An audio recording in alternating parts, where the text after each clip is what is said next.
ತಗೊಂಡ ಮೃದಂಗ.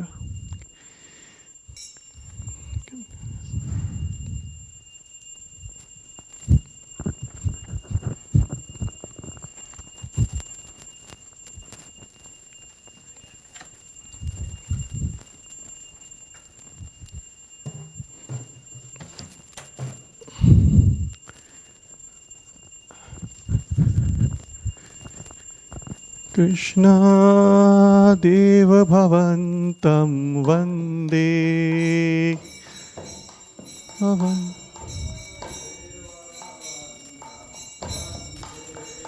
Krishna Deva Bhavantam Vande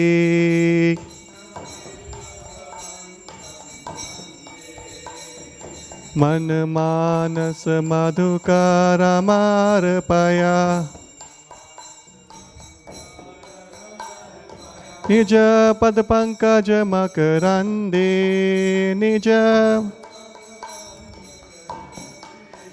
Nija Pad Pankaja Makarande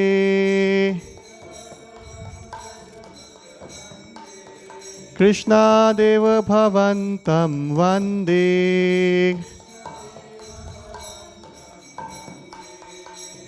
Yadyapi samadhishu vidhirapi pashyati Natavanakagramarichim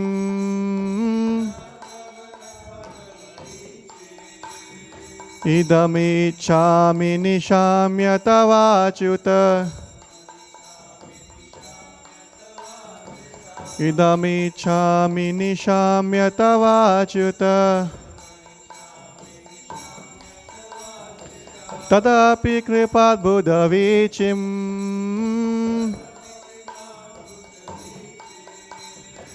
Tadapi Kripa Buddhavichim Krishna Deva Bhavantam Vande Bhakti Rudanchati Yadyapi Madhava Natvai mama tilmatri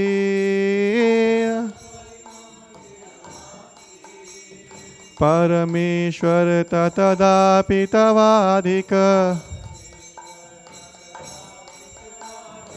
Durgata ghatana vidhatri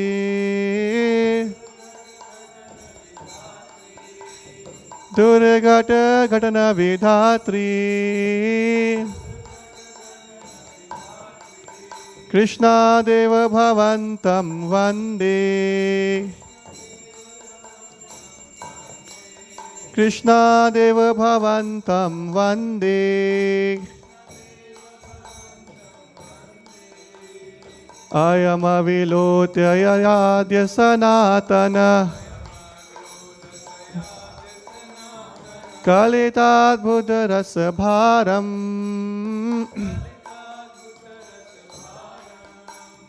Nivasatu nityamihamrita nindini Vindana madhurimasaram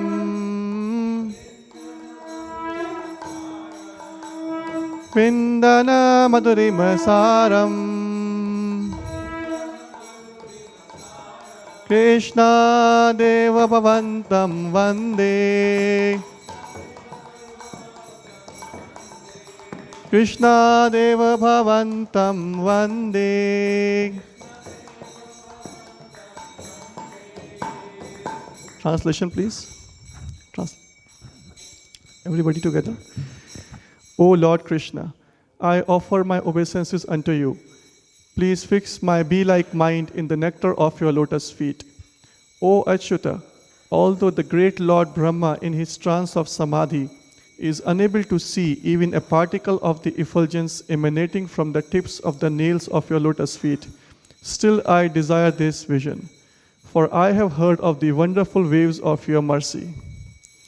O Madhava, although my devotion for you does not come forth even a tiny bit, because you are the Supreme Lord above all, you are the accomplisher of the impossible. O Sanatana, your lotus feet surpass even the nectar of the gods. finding in this lotus flower of your feet the essence of sweetness which is endowed with truly wonderful mellows. I pray that today the bee of my mind may eternally reside there. Hare Krishna, Krishna Krishna, Hare Hare, Hare Rama, Rama Rama, Hare Hare, Krishna Hare.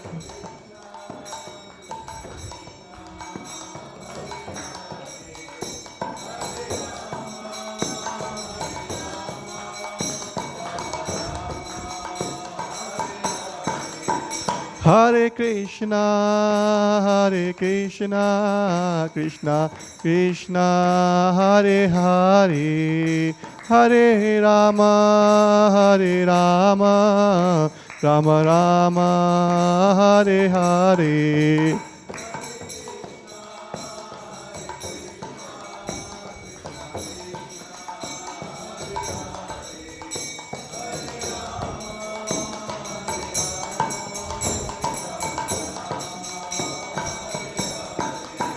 Hare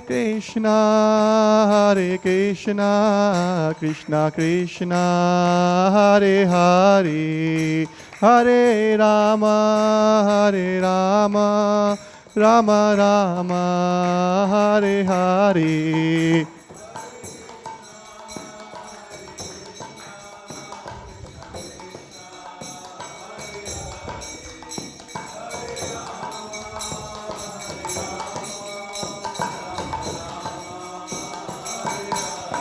Jaya Radha Madan Mohan Radha Madan Mohan Radhe.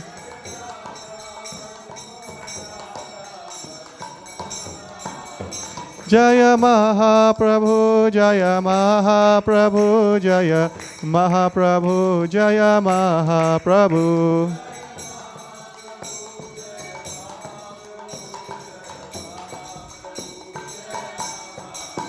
Jaya Lakshmi Narasingha Jaya Narahari, Jaya Lakshmi Narasingha Jaya Narahari.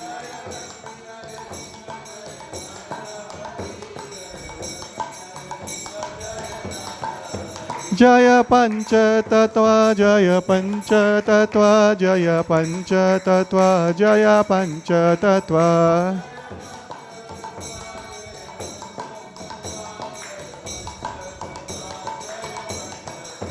Jaya Jaya Prabhupada, Prabhupada, Prabhupada, Jaya Jaya Prabhupada.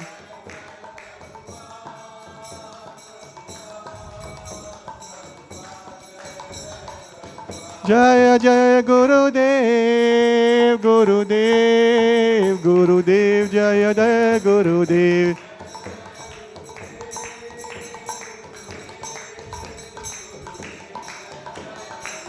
Nitai Gaur Hari Bol, Hari Bol, Hari Bol, Nitai Gaur Hari Bol.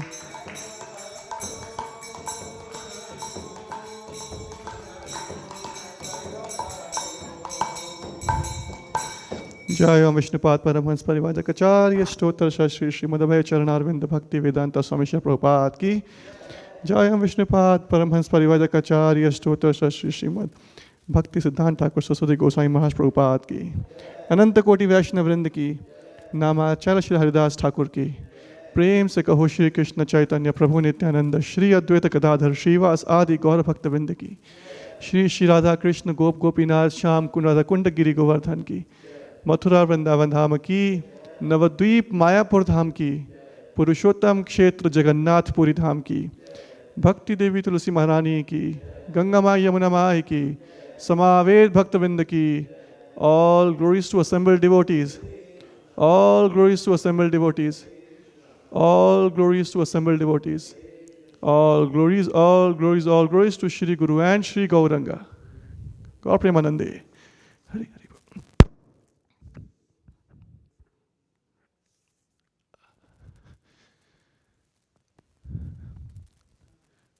So thank you everyone for participating. We will move to the next part of the program, which is the Bhagavatam class. So we can get the asanas ready, please. We can start on that. Thank you. Yes.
Whichever is better for recording. Recording talks is the most important,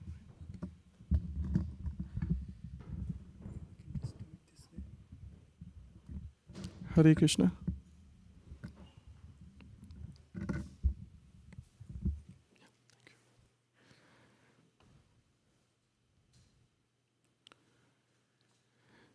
Hare Bol, Hare Krishna. Good morning and welcome everyone to the ISKCON of Silicon Valley Saturday morning program. So Srimad Bhagavatam gives us a very important formula.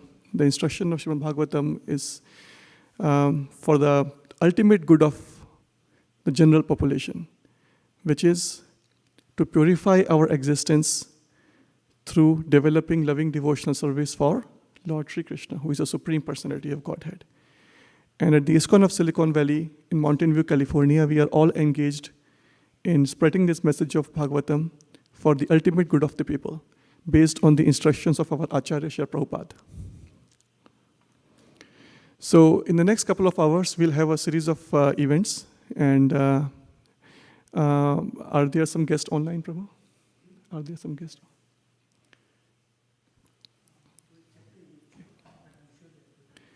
Zoom as well?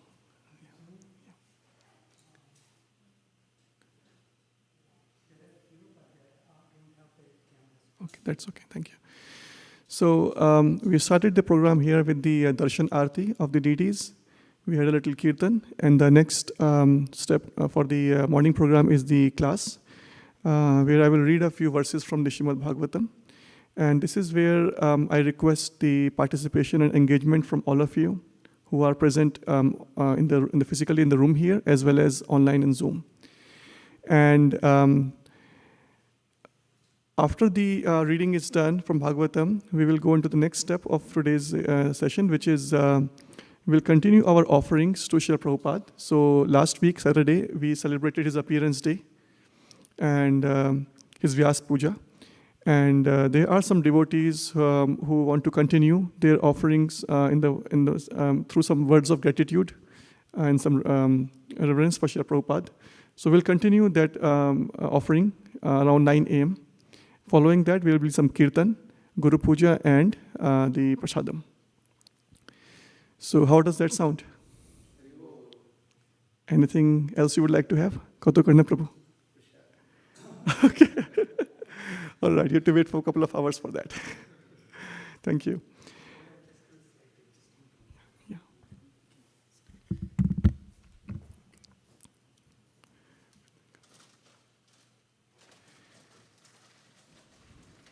Hare Krishna. Thank you, Prabhu. So there are a variety of things that we can all do on a Saturday morning. What brings you here? Anyone in the front or back? What brought you here? I could have slept or gone for a hike or somewhere Saturday morning, right? Yes, Prabhu, please. Mike. Yeah, we will need some participation. I'm trying to make this session interactive for everybody. So request all the devotees here as well as on Zoom to please unmute yourself and participate in the discussion. So what brought me here is chanting of Hare Krishna Mahamantra. I was listening to Ashray Madhav Prabhu chanting in the morning. So I felt really nice to hear and go and participate. And then I also know that you are going to give the class, Prabhu. So I didn't want to miss it. Thank you, Hare Krishna. Thank you. Thank you for sharing. Right, so let's do some quick kirtan and then we can start with the reading. Jaya Radha Madhava Kunja Bihari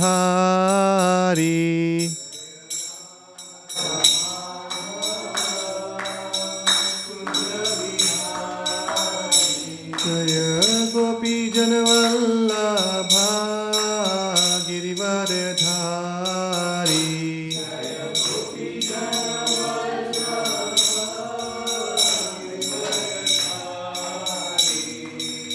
Yashoda Nandana Brajajana Ranjana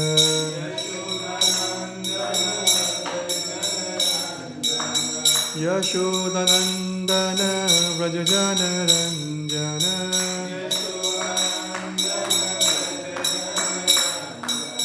Yashoda Nandana Brajajana Ranjana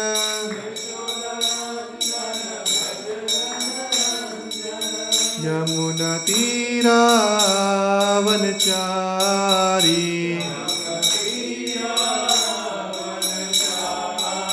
Yamuna Tira Vanachari. Everyone together. Jaya Radha Madhava Kunja Bihari Jaya Radha Madhava Kunja Bihari Jaya Gopi Janvallabha Girivardhari Jaya Gopi Janvallabha Girivardhari Yashoda Nandana Vrajajana Ranjana Yashoda Vrajajana Ranjana Yamuna Tira Vanachari Hare Krishna Krishna Krishna Hare Hare Hare Rama Rama Rama Hare Hare Hare Krishna Krishna Krishna Hare Hare Hare Rama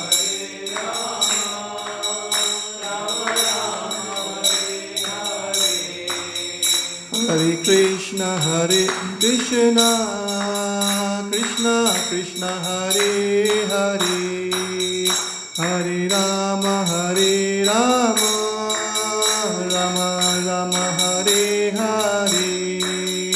Hare Krishna, Krishna Krishna, Hare Hare. Hare Rama, Rama Rama, Hare Hare. Hare Krishna, Krishna Krishna, Hare Hare. Hare Rama, Rama Rama, Hare Hare. Hare Krishna, Krishna Krishna, Hare Hare. Hare Rama,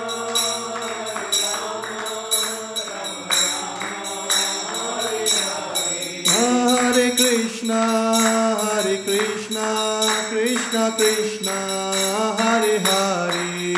Hare Rama, Rama Rama, Hare Hare. Hare Krishna, Krishna Krishna, Hare Hare. Hare Rama,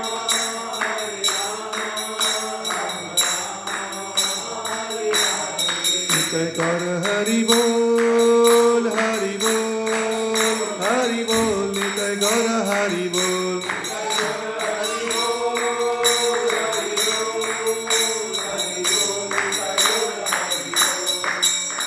Prabhupada ki jai, Gurudev ki jai, Premanande.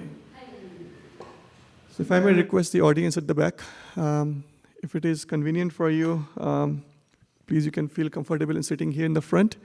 I'll get on the chairs if you would like to have, and that will motivate me to interact with you. So if it's only convenient for you, but thank you so much.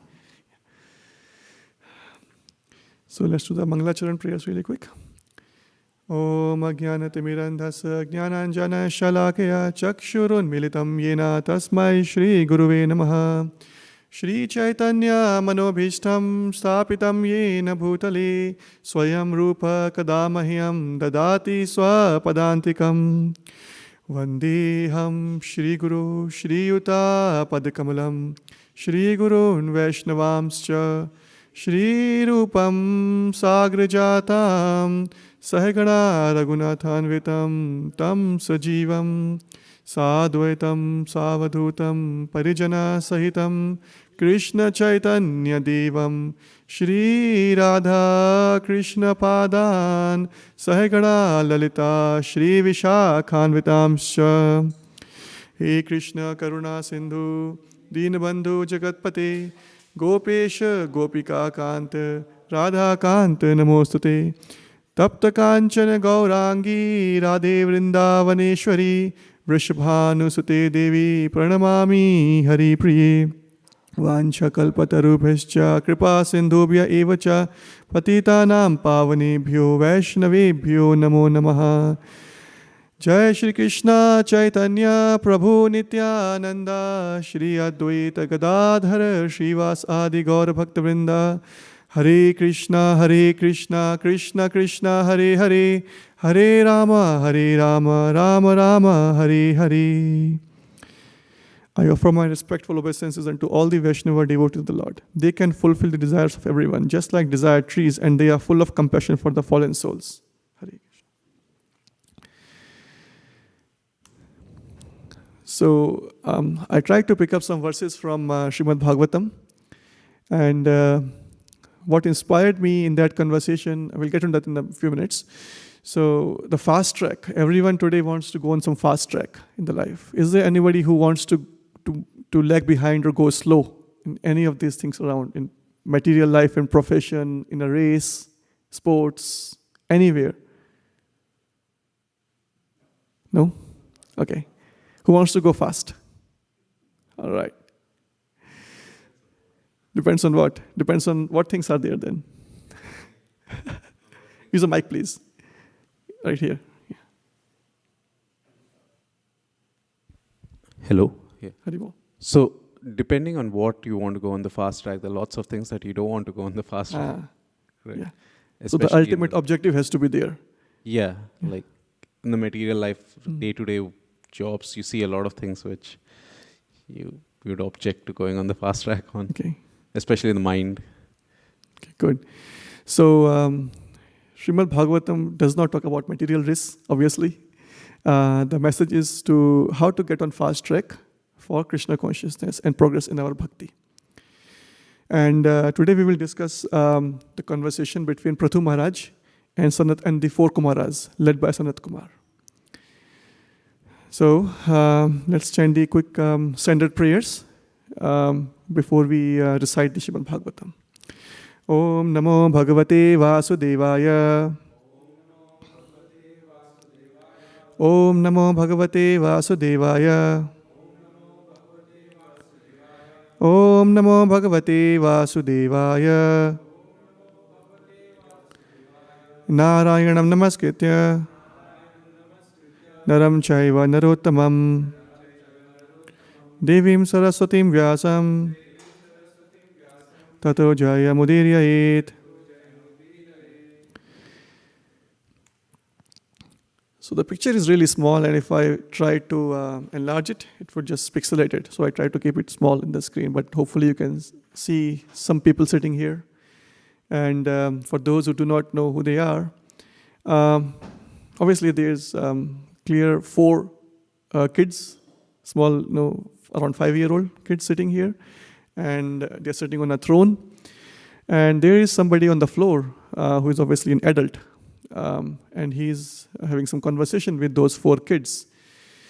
So we have seen numerous kings and monarchs and different administrations and governments in the past, aging back to centuries and ages, right? And different kings are famous for their different contributions and the different ways they led the societies. Anybody would like to recall maybe one or two examples of any famous kings they've heard of?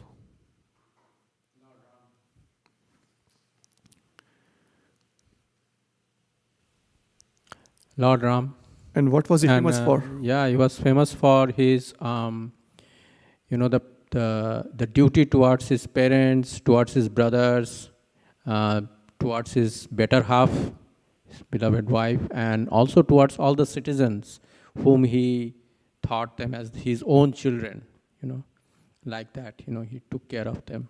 Okay, Lord good. Ram is there. Good. Any other kings you can recall?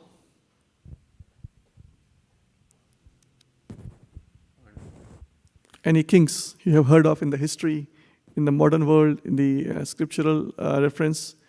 Any famous contributions from the kings?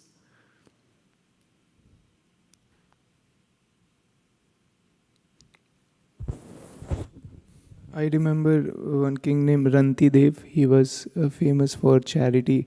I think he even gave his own body in order to, feed somebody. So, thank you, Prabhu. So Maharaj Prathu was an incarnation of Lord Vishnu, Krishna himself.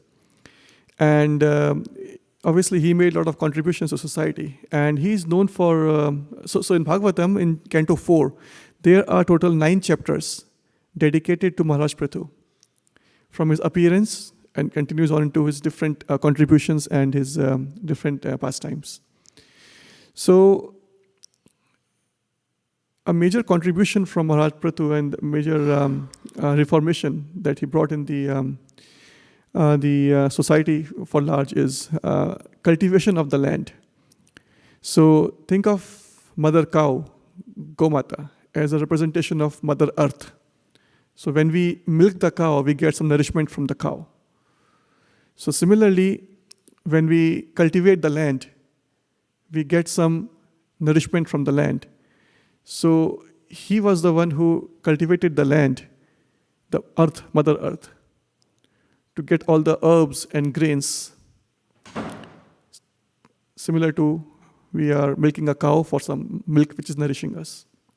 And following him, different personalities of the universe, they came and they cultivated the earth for minerals and different vegetables, food stuff, different yoga practices, different things came out of the earth. But the starting was done by Prathu Maharaj. I hope you have heard the story. For those who have not, so there is one more contribution that he made. which is he was the first king in the history who pioneered the planned civilization of urban or rural infrastructure, which we call as towns, villages, cities. So Srimad Bhagavatam explains that he was the first person who inspired and developed the first planned townships and infrastructure. So this is about Maharaj Prithu. And who are the four children sitting there? So these are the sages. These are the sons of Lord Brahma. They are four Kumaras, Sanak, Sanatan, Sanandana. And they were born, and their objective was to get perfection in life through self-realization. And they vowed to maintain celibacy for their entire life and to stay away from material desires.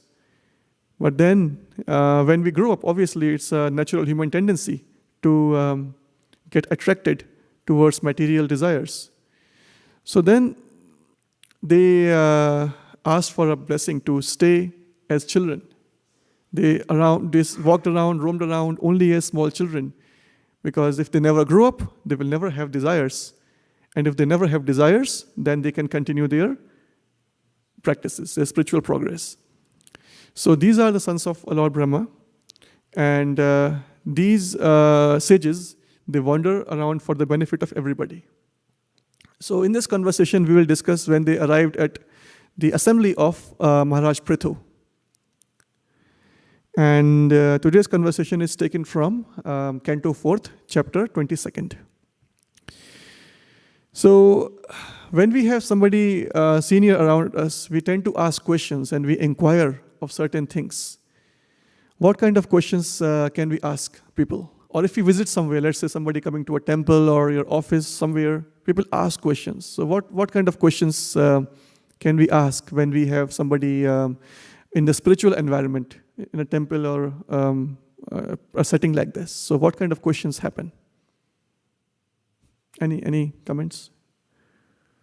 What kind of questions do people ask?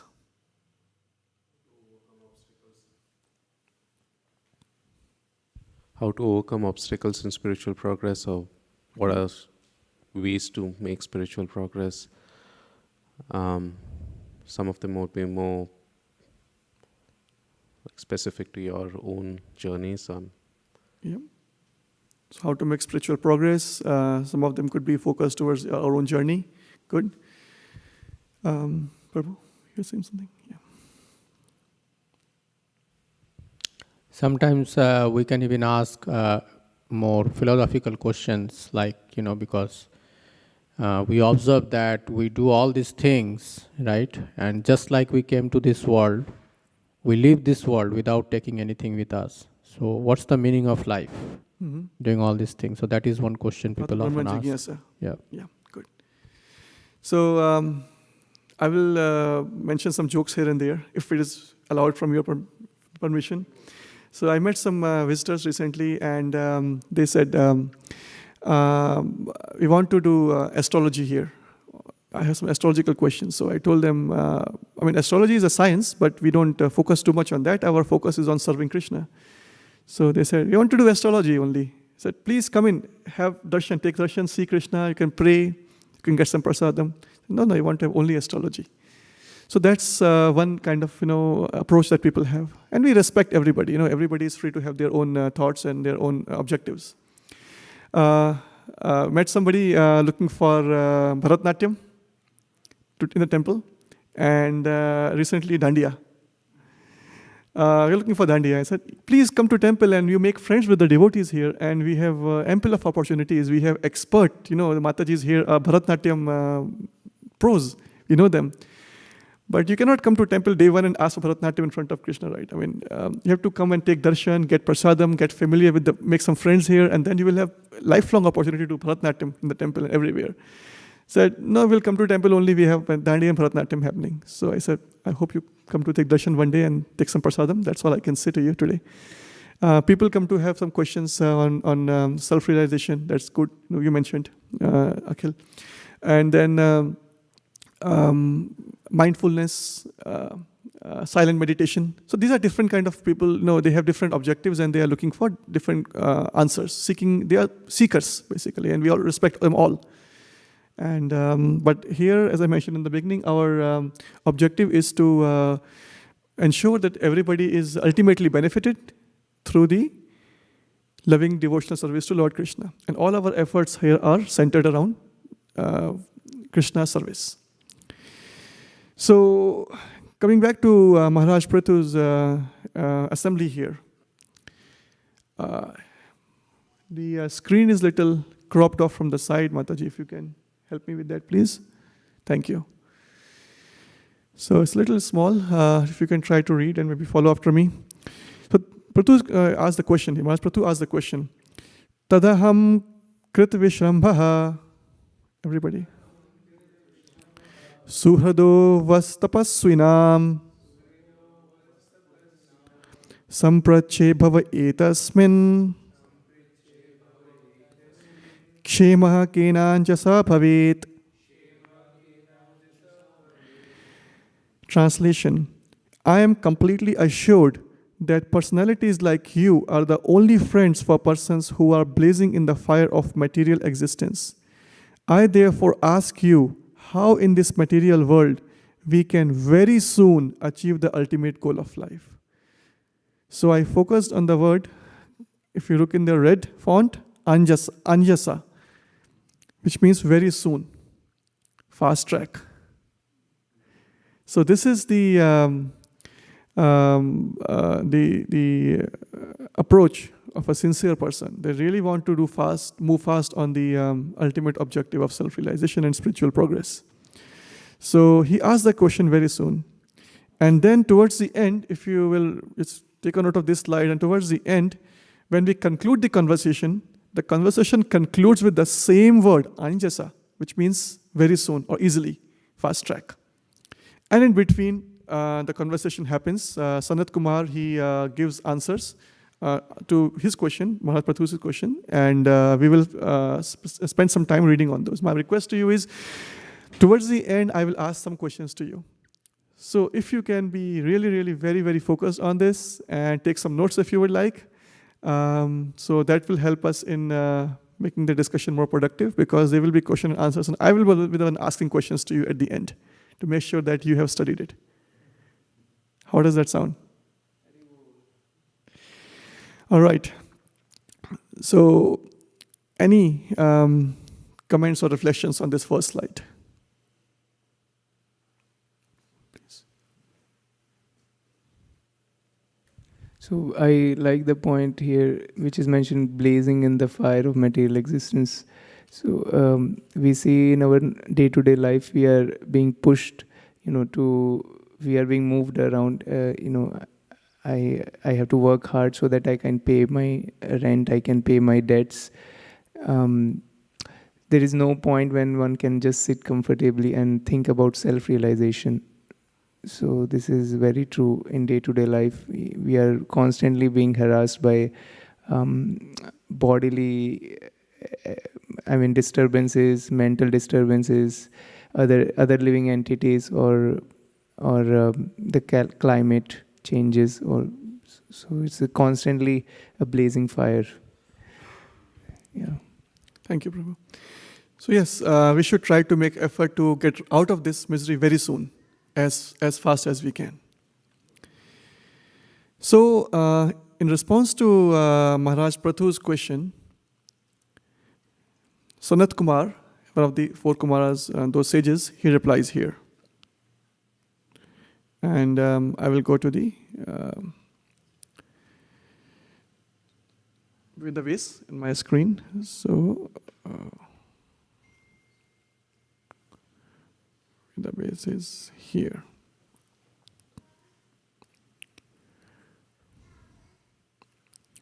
So maybe one of you could read starting from text 18.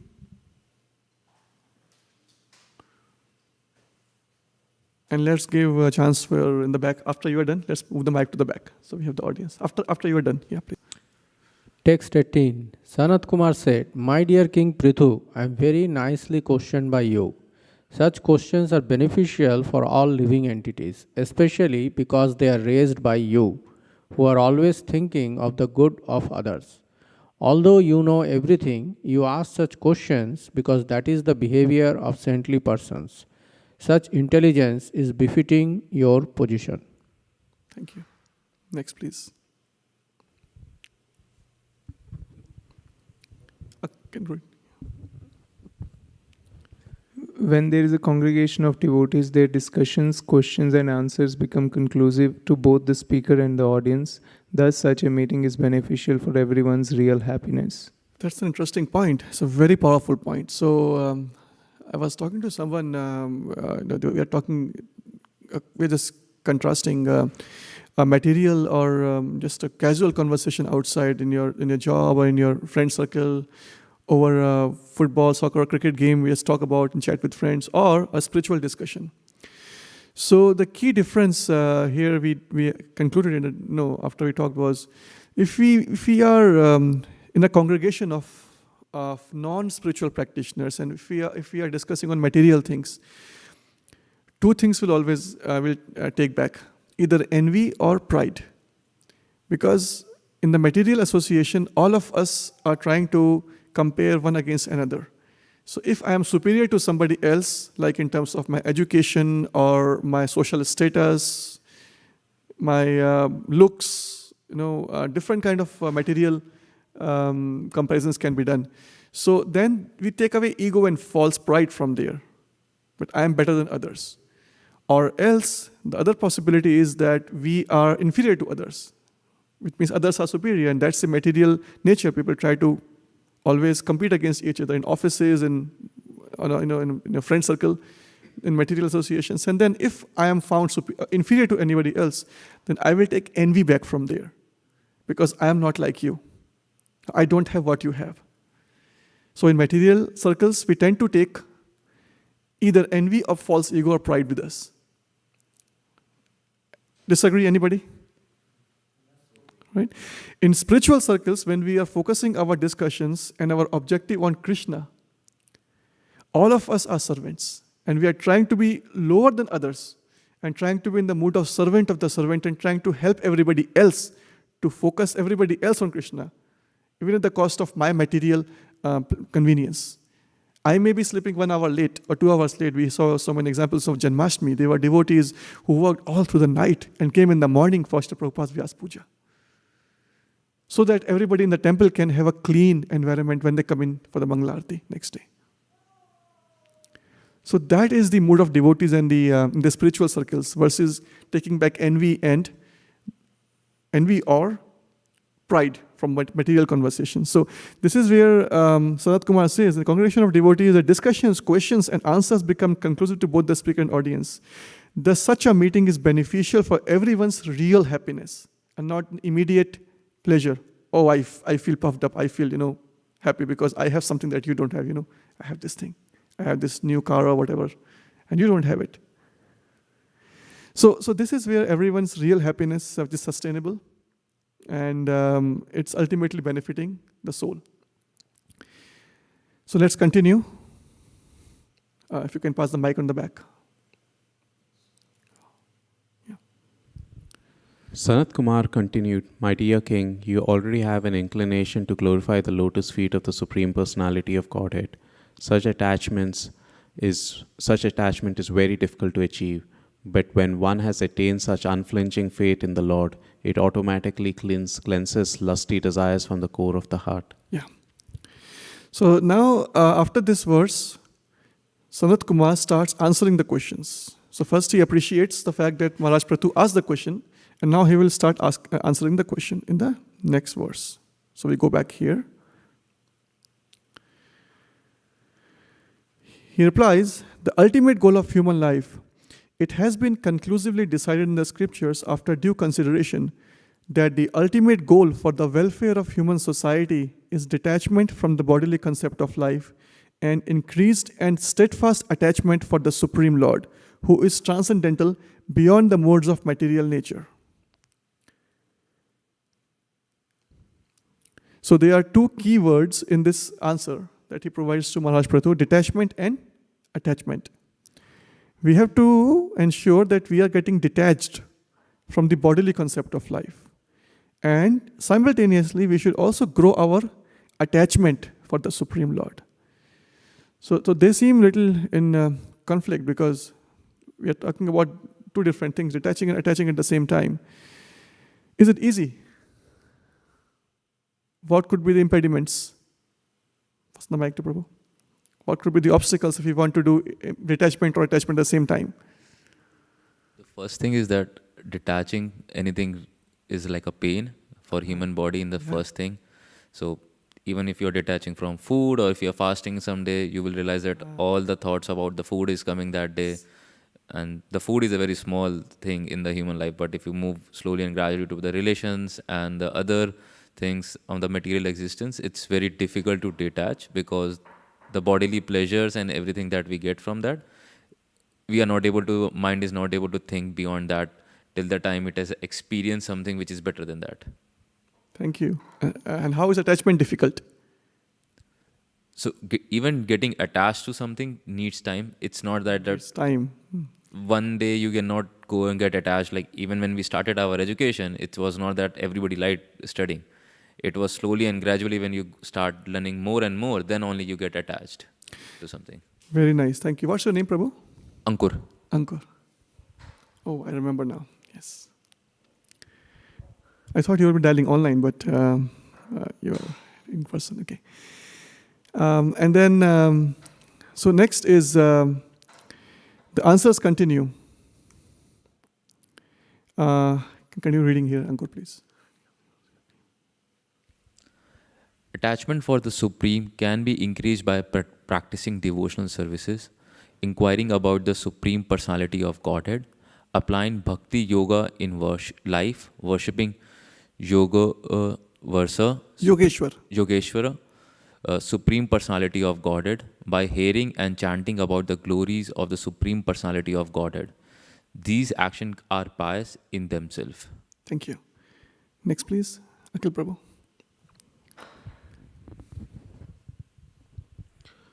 One has to make progress in spiritual life by not associating with persons who are simply interested in sense gratification and making money. Not only such persons, but ones who associate with such persons should be avoided. One should mold his life in such a way that he cannot live in peace without drinking the nectar of glorification of the Supreme Personality of Godhead, Hari. One can be thus elevated by being disgusted with the taste for sense enjoyment. So that's interesting. This reminds me of, you go to Facebook or LinkedIn profile and it says friends of friends or second degree connection, right? So when we know that somebody's association must be avoided, we should also look for, not on their LinkedIn by the way, but just in circles, see what kind of people they're associating with and try to avoid even those people who are associating with those people, the other people. So second degree, third degree connection should be also, we should try to avoid if we want to increase the attachment. Right? Next one. Prabhu.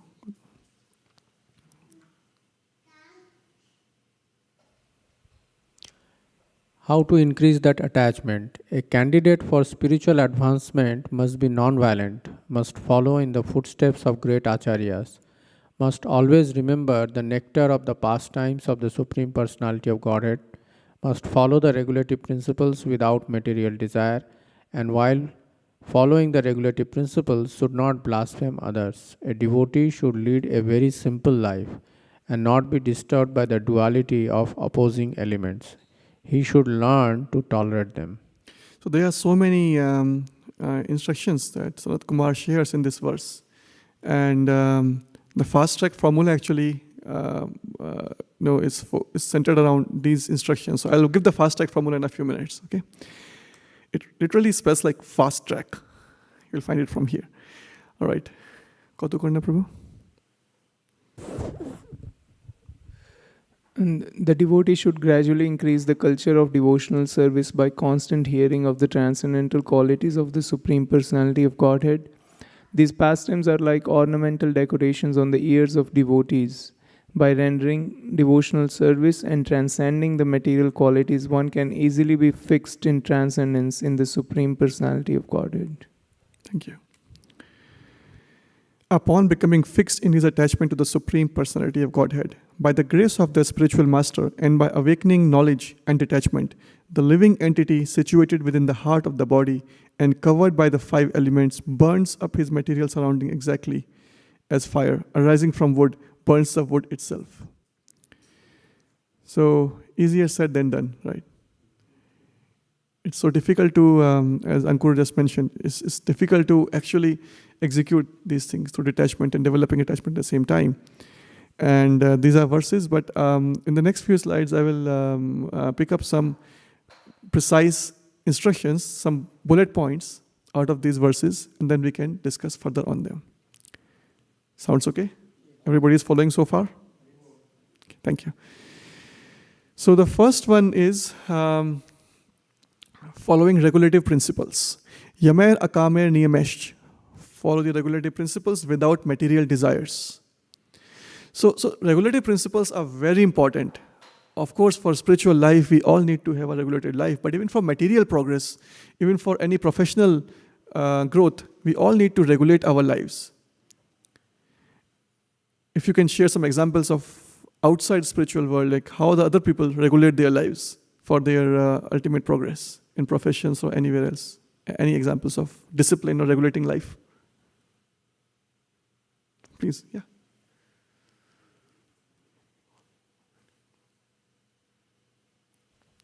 Many people wake up early so that they can start their day early and give time to their like body as well as get a head start from the other people. Good. I was told by somebody that if you send the emails at 6 a.m. in the morning, they are the most effective because they set a stage for the next recipient to act throughout the day.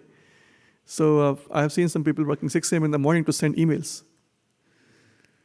What else?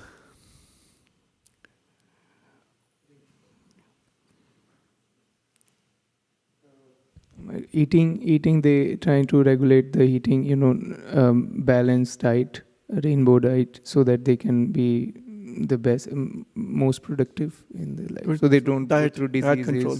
Yeah, very good. How about sports? How is regulated life important in sport? Any sports person in the room here?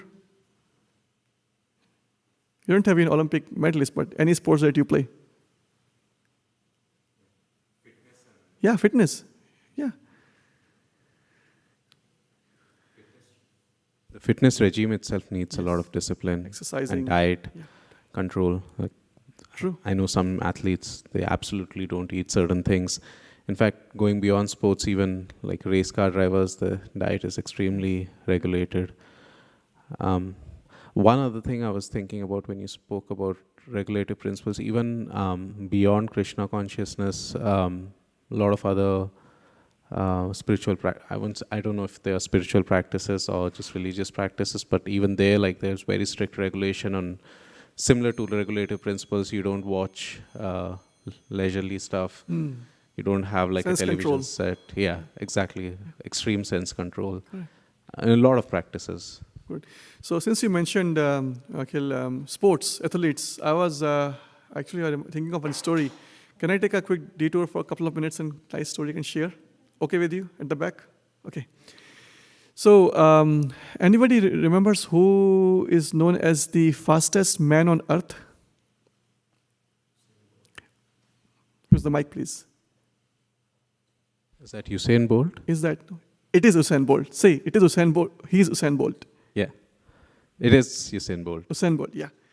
Thank you. So this person, this athlete, has been termed undefeatable, invincible, getting records smashed one after another. He was the 100 meters, I think 200 meters as well, Olympics gold champion 2008, 12, 16. First person in the entire Olympics history to have 3 consecutive golds in the 3 Olympics. Despite his age growing up and all, he was just never defeated. So he was called the Usain Bolt. And then he said, okay, I'll take retirement. It's my time now. Everybody retires from sports, so I'll do that too. So 2017, he announced, I will have this last race, and I will retire after this. And the last race of the fastest man on earth. You can think how it could be, right? There was so much of media and propaganda around that, so much coverage he got. Well, he's the Usain Bolt. He will be the immortal. If he wins that race, he will be the immortal of athletics world. Agree? And then something changed in that last race. Nobody would imagine. He was defeated by somebody named Justin Gatlin, who was fighting against all the odds. Justin Gatlin was banned from racing because of his prior drug history. He was aging. He was 4 years older than Usain Bolt. And he was competing against somebody who is shortly to be called the immortal of athletics world. And then Justin Gatlin, he came in and he was a champion in that race. And that just smashed all the media, hype around Usain Bolt getting the title. Of course, he is the great Usain Bolt finally, but yeah, he was defeated in his last race. So the media and everybody that interviewed, this Justin Gatlin, like, who are you? Where are you coming from? After such a gap, we were suspended. You were coming back after so many years, and you just, smashed everything. So he attributed his success to some regulative principles in his life.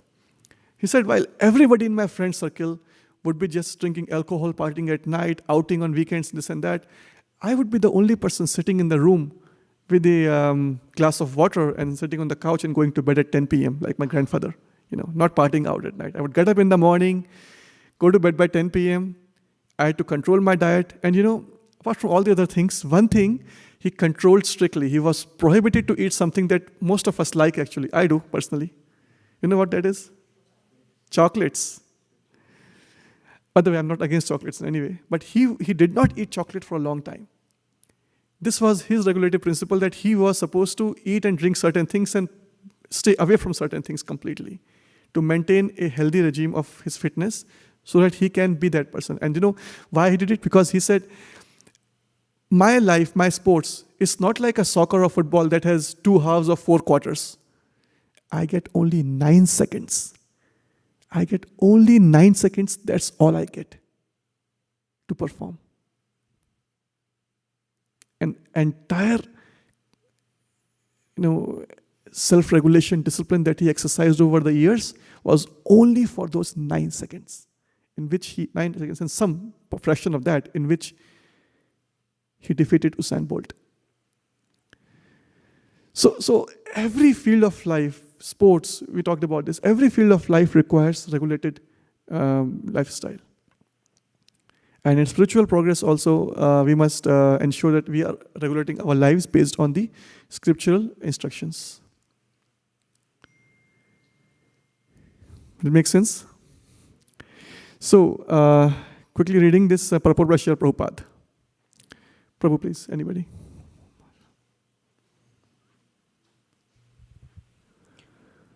We have recommended in our Krishna consciousness movement that a devotee chant 16 rounds on beats daily and follow the regulative principles. That will help the devotee be fixed in his spiritual advancement in life. It is also stated in these words that one can advance by controlling the senses, yamai. By controlling the senses, one can become a Swami or Goswami. One who is therefore enjoying this super title, Swami or Goswami, must be very strict in controlling his senses. Indeed, he must be master of his senses. This is possible when one does not desire any material sense gratification. If by chance the senses want to work independently, he must control them. If we simply practice avoiding material sense gratification, controlling the senses is automatically achieved. Yes. So in our process here, we are following 4 regulative principles, which are no intoxication, no gambling, no meat eating, including fish, egg, and meats, all kind of meat, and no illicit sex. So these are the regulative principles that help us progress in our spiritual life. Let's jump into the next instruction by Sanat Kumar, which is association. So here he says, Arthendriya Rama sa Goshta Trishnaya Tat Sammatanam Parigrahenacha. One has to make progress in spiritual life by not associating with persons who are simply interested in sense gratification and making money. Not only such persons, but one who associates with such persons should be avoided. And purport, if one of you could please read the purport, Mataji at the back.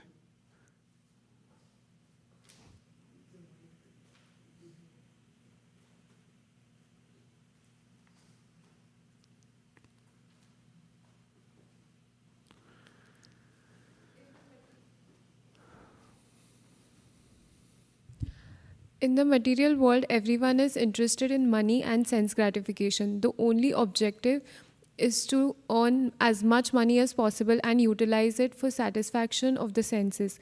Srila Shukdev Goswami thus described the activities of the materialistic person. Nidrayariyate naktam vyavayena chavavaya divachartheya rajan kutumba bharaneva. This is a typical example of materialistic persons. At night, they waste their time by sleeping more than 6 hours or by wasting time in sex indulgence.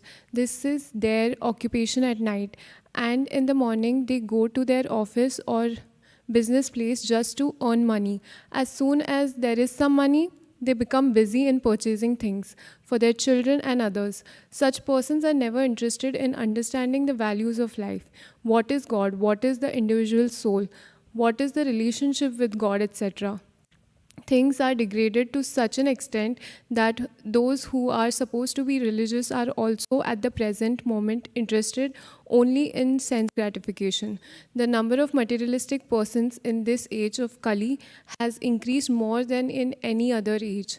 Therefore, persons who are interested in going back home, back to Godhead, should not only engage in the service of realized souls, but should give up the company of materialistic persons whose only aim is to earn money and employ it in sense gratification. They should also not accept the objective of materialistic persons, namely money and sense gratification. Therefore, it is said, Bhakti Parishanubhavo Viraktir Anyatra Cha. To advance in devotional service, one should be uninterested in the materialistic way of life. That which is the subject matter of satisfaction for the devotees is of no interest to the non-devotees. Simple negation or giving up the company of materialistic persons will not do. We must have engagements. Sometimes it is found that a person interested in spiritual advancement gives up the company of materialist society and goes to a secluded place, as recommended for the yogis especially, but that will also not help a person in spiritual advancement, for in many instances such yogis also fall down. As far as jnanis are concerned, generally they fall down without taking shelter of the lotus feet of the Lord. The impersonalists or the voidists can simply avoid the positive material association. They cannot remain fixed in transcendence without being engaged in devotional service. The beginning of devotional service is to hear about the glories of the Supreme Personality of Godhead. That is recommended in this verse. Vina harir guna piyusha panat. One must drink the nectar of the glories of the Supreme Personality of Godhead. And this means that one must be always engaged in hearing, chanting the glories of the Lord. Haribol. Thank you. Continue the later on. So this is where Srila Prabhupada has emphasized on the association. One key takeaway from here is that only avoiding the association is not enough, because that will give us a feeling of isolation and voidism, that we are just alone and there's nothing to do around us here if we are completely avoiding the association. We have to find a positive association at the same time, to go somewhere and practice together with the right spiritual minded people. So this is how we can do detachment and attachment at the same time. The next one here is, and I'm hoping you are taking some notes in your mind or somewhere, because there will be questions and answers at the end. So next is simplicity. Nirihaya. A devotee should lead a very simple life. And the purport is very small for this part. So, Prabhu, can you read this? Yeah, any of you. Yeah, Ankur, you can read it. Yeah. Another feature of devotee is niraya, simple living. Niriha means gentle, meek, or simple. A devotee should not live a very gorgeously and imitate of a materialistic person. The plain living and high thinking are recommended for a devotee. He should accept only so much as he needs to keep the material body fit for the execution of devotional service. He should not eat or sleep more than is required, simply eating for living and not living for eating. Sleeping only 6 to 7 hours a day are principle of to be followed by devotees. Thank you. Are you all following it? Is it clear? Okay. So we have done 3 so far. What are those 3? Follow regulative principles. Association. Association and simplicity. And simplicity. All right. Next. Teachers. Paramhansya Charyaya.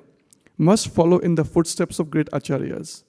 So if you see here, Srila Prabhupada picture in the front, but is coming down from somewhere in the back here.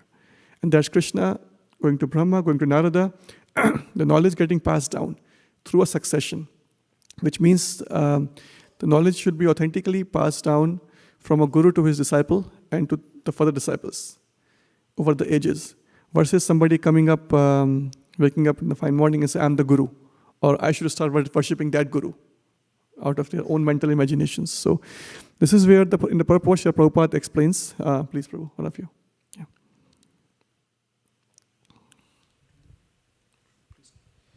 Trying to advance in spiritual life outside the disciplic succession is simply ludicrous. It is said, therefore, Acharyavan Purusho Veda. One who follows the disciplic succession of acharyas knows things as they are. Chandogya Upanishad 6.14.2. Tad Vijnanartham Sagurum Evabi Gachet. In order to understand the transcendental science, one must approach the bona fide spiritual master. Mundaka Upanishad 1.2.12. All right. So let's discuss a little more on this topic of having a teacher in life or a spiritual guru in your life. So a lot of times we meet people who have their idea of reading a self-help book.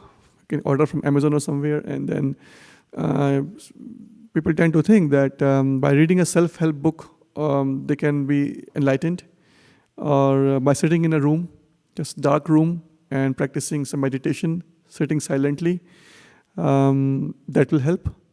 That might seem to help for a short term, small, it's like taking a pill to suppress the fever. But that's not the root cause elimination, which is the ultimate long-term benefit, by removing the solving the problem at the bottom, which can be done only with a spiritual master or a guru. Having these self-help books and temporary meditations, but ultimately when you close the meditation, you have to open up your phone and look into material things.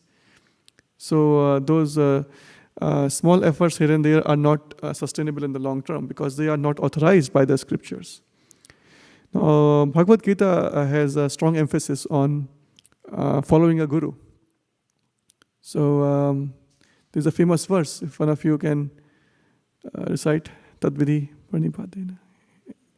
Yeah, and maybe you can explain translation also for everybody's benefit. It's 434. Tatvidi pranipatena pariprashnena sevaya upadekshyanti te jnanam jnaninas tattvadarshina. If we want to know the absolute truth, then one should surrender to self-realized soul, who is a teacher in the Guru Parampara, and one should offer surrender. One should offer pranam, obeisances. One should offer service, and one should also offer questions and sincere inquiries. And because the self-realized person has seen the truth by his own practice, by hearing from his teachers, he can give us the same realizations. Thank you. Very nice. So this is Bhagavad Gita's emphasis on having a guru in your life, where we must submissively render service and ask questions. Not that which property should I invest in? What real estate market is going up or down? The question should be focused on self-realization. The question should be focused on the ultimate good. How to advance and progress in Krishna consciousness. Those kind of questions we should ask. Any other, please, yes.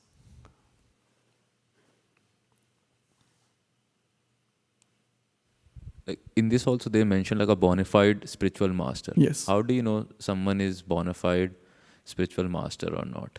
Okay, if I may ask, Ankur, which university did you go in India? Which university? In India? Yeah. In Jamia Millia Islamia. Okay. So once you were graduating from your high school +2 level, you were applying to different colleges. And did you apply to any university in the world, or you had checked some credentials of what those universities are? So yeah, I checked with the credential, like asking other people which one is a nice one or not. Okay, and there is a criteria of affiliation or credibility in India or every country in the world, that how do you make sure that the university is affiliated or is authentic? Mm-hmm. What's that criteria? UGC. Okay, so it's a government-owned body that allows a certain education institution to function, and it's bona fide. Now, you go to the university, and then there is some, I don't know, anybody giving a class. Would you just check, like, is it a real class or is it a real professor? We don't check that time. We usually tend to believe in that practice, and then slowly and gradually once we, like in education system, you can always go and check in the books and try to read that. So you look at the professor's profile. They may have written some books, or they may have done some researches, their PhD thesis, and that's how you check their credentials. So you do two things. One is a system, which is the university itself, and second is the individual. And that provides you an ecosystems to study in the university environment, that I trust my career with these people and this system here. Agree? Same criteria we have to apply for our spiritual progress. So the bona fide, when you ask who is bona fide here, so bona fide is somebody who has some credentials. That person should be acting on behalf of a parampara or a disciplic succession. That person should not be creating any mental imagination of what a knowledge could be. They are always citing some references from Shastra Praman, we call it, Shastric Praman, scriptural evidence or references. It's not my own knowledge. Think of it like your Amazon delivery person or UPS, mailman. So if you see the box is delivered and it's opened, you know something is fishy here, right? Something is taken out or something has been changed altered in that box, versus the box is coming sealed to you. So the mailman's duty is to deliver the box to you as it is, without changing, without altering anything inside it. So that's the duty of the guru, who is presenting everything as it is to you, without changing, without modifying anything, without adding their own mental imagination. They can add some examples, latest contemporary situations they can give, but the essence, the knowledge should be essentially coming out from the scriptures. And they should be themselves following the guru, their own guru. They should be always following some footsteps of some other guru in the parampara, who should be a disciple of another guru. And that parampara should be traceable back to Krishna himself. So there are 4 authentic sampradayas which are coming down from Lord Krishna or Vishnu. So one is the Brahma Narada Sampradaya, other is Shri Sampradaya, there is Kumar Sampradaya. We saw the story of 4 Kumaras, right? So the followers of those Kumaras called Kumar Sampradaya. And then there is Rudra Sampradaya. So there are 4 Sampradayas which are called authentic. And the Guru must be a follower and should be properly initiated as a disciple in one of these 4 Sampradayas. And here we are following the Brahma Narada Sampradaya in this parampara in ISKCON. And Srila Prabhupada was the current acharya in the in the West in the 1966. 65 he came to the Western world. 1965 actually he came to the Western world from India to follow the instructions of his spiritual master. So he was not doing anything on his own. He just said, I am an old man. What will I do? I will only just trust my spiritual master's words, and I will do what he said. And he took that step, came to the Western world, and established so many things that we will, actually I have a slide on that at the end, so we'll go into that. So, and then now we are following Prabhupada's books and all the rules and regulations that he has given to us. So that's the bona fide way. And after him, there are the appointed representatives who are acting on his behalf as the next guru today. So these are the gurus, the parampara system that we must be following. And that tells us the bona fide criteria, that this is authentic or not. And you can relate back to your example of University of Jamia Millia and your professors, like how do you trust their credentials? Is that helpful? If you don't mind, I have one. Yeah, please, follow-up. please, yes. So it's the same example that you talk about, like, is the package opened or not? Yes. In the package, there is a seal. But when we are transferring knowledge, because we don't know what is the actual knowledge, how do we know that it was untouched or it's same as it was actually transferred? Good point. So this is where you have to put your faith somewhere in. You go there and you go to a university and you don't challenge that let's go to basic physics equation, which is force equals to mass times acceleration, force equals to m times a. You just read the formula and you study it and you just memorize it. But then you go to a laboratory and then you experiment it. And that's where you see like, yeah, the formula is true. It's actually working out. I have these numbers coming out of this machine or whatever, right? These meters. So same way, if we start reading and have some basic faith, the devotional service starts with Shraddha. Shraddha is the first step. Just like you go to a traffic light, you put your faith in and say, light is green, I will grow, I will cross the light. I am trusting that nobody will come on left, right, and hit me. And that's where you put your faith in. So start with faith, with the humble surrender, as Prabhuji mentioned. Start by asking questions, submissive surrender, and do a little bit of that in your life. Okay? And then try to maintain that. Ask questions, attend these classes, perform the meditation, the mantra japa practice that we recommend here, and follow some regularity principles. And then you will see that, yeah, whatever I have learned so much is actually true. So why not do a little more? And then that's how you make a wedge. You know how a wedge looks like? Wedge is like a small V-shaped kind of thing. You make a small entry in the door, and then the wedge keeps on increasing like this. So similarly, if you have a doubt on that knowledge, which obviously is natural to have, you just cannot trust everybody for anything in the world. So try a little, try small, practice, do the association of people, and the fast track formula which we are discussing right now. By the way, following regulative principles, F, A for association, S for simplicity, T for teacher. So we have already done fast track. Are you following that? Yes. Okay. So now we are there. And you follow that Ankur for a long time. And then you will notice that, yes, it is true. It's actually happening to me, what is written there. And that's where you get it's not a blind faith. It's a trusted investment that you are doing. Make sense? Thank you for asking the question. So we are done with the fast. What are those FAST?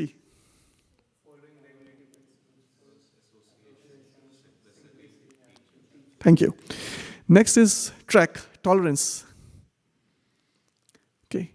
Dvanda titikshaya, not to be disturbed by the duality of opposing elements, should learn to tolerate them.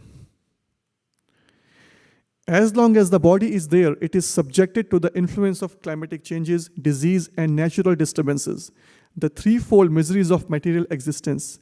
We cannot avoid them. Sometimes we receive letters from neophyte devotees questioning why they have fallen sick. Although pursuing Krishna consciousness, they should learn from this verse that they have to become tolerant. Dvanda titikshaya. This is the world of duality. One should not think that because he has fallen sick, he has fallen from Krishna consciousness. Krishna consciousness can continue without impediment from any material opposition. Lord Sri Krishna therefore advises in Bhagavad Gita 2.14, Tam satikshva bharat. My dear Arjuna, please try to tolerate all these disturbances. Be fixed in your Krishna conscious activities.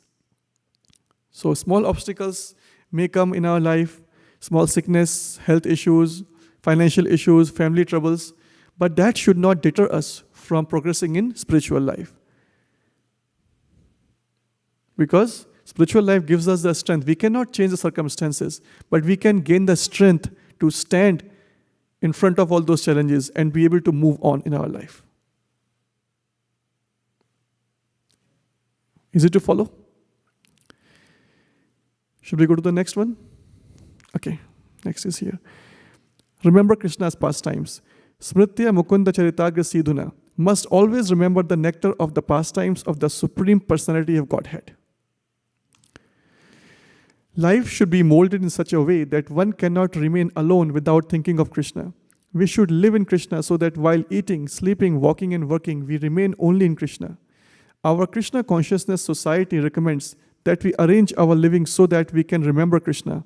In our ISKCON society, the devotees, while engaged in making spiritual sky incense. So those who don't know, in the earlier days, there was a business ISKCON started to earn some Lakshmi, which was obviously to benefit people in general, which was selling some incense sticks. So he's referring to the spiritual sky. I don't know if they still make it. Did they make it here? Or, I don't know. Right? I don't know either. It's a good point if we can check and see if in Krishna's store we can find. Okay. But yeah, there are so many incense right now. So go to Vrindavan, they have a variety of incense in the market. Yeah. So the devotees, while they are engaged in making the incense, we are also hearing about the glories of Krishna or his devotees. Much like if you are driving, you turn on the lectures or kirtan, you go to your work, you go to your office, and then between you have some time, so you keep on listening to the lectures or kirtans in between. The Shastra recommends Smrta Viha Satatam Vishnu. Lord Vishnu should be remembered always, constantly.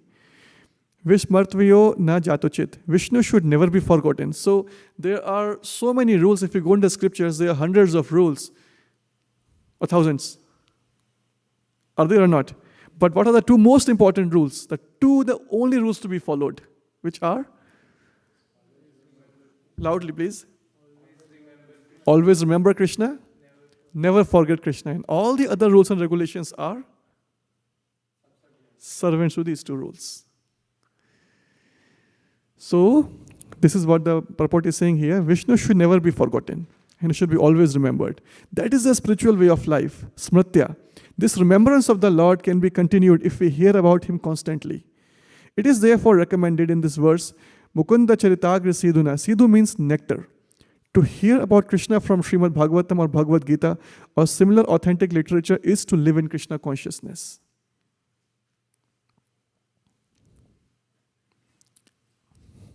Clear? So this was the remembrance of Krishna. Next is ahimsa, non-violence. A candidate for spiritual advancement must be non-violent. The devotees are actually saintly persons or sadhus. The first qualification of a sadhu or devotee is ahimsa or non-violence. Persons interested in the path of devotional service or in going back home, back to Godhead, must first practice ahimsa or non-violence. A sadhu is described as titikshavaha karunikaha. A devotee should be tolerant and should be very much compassionate toward others. So ahimsa doesn't mean that I'm just being a vegetarian. How about if I'm a vegetarian, but if I am using a foul language to abuse others? If I'm insulting others, that's also a kind of violence, right? I am doing an emotional violence. You call it emotional atyachar, that we call it, right? So we should not be doing any insult or verbal abuse to anybody. That's also a part of the ahimsa principle. A devotee should be tolerant and should be very much compassionate towards others. For example, if he suffers personal injury, he should tolerate it. But if someone else suffers injury, the devotee need not tolerate it. The whole world is full of violence, and a devotee's first business is to stop this violence, including the unnecessary slaughter of animals. A devotee is the friend not only of human society, but of all living entities. For he sees all living entities as sons of the Supreme Personality of Godhead. He does not claim himself to be the only Son of God and allow others to be killed, thinking that they have no soul. This kind of philosophy is never advocated by a pure devotee of the Lord. Suhrida Sarvadehinam, a true devotee is the friend of all living entities. Krishna claims in Bhagavad Gita to be the father of all species of living entities. He says, Aham Bija Padapita. I'm the seed-giving father, right? So consequently, the devotee of Krishna is always a friend of all this. This is called ahimsa. What is ahimsa? Friend of all living beings. By actions, thought, and mind, and words. Next is criticism. anindaya, without blaspheming. So this is something we should always avoid. In fact, it's an offense to criticize the Vaishnava devotees, but in general, we should not criticize anybody or blaspheme anybody in the world. Srila Prabhupada has his clear instructions here. Prabhupada, want to read it now?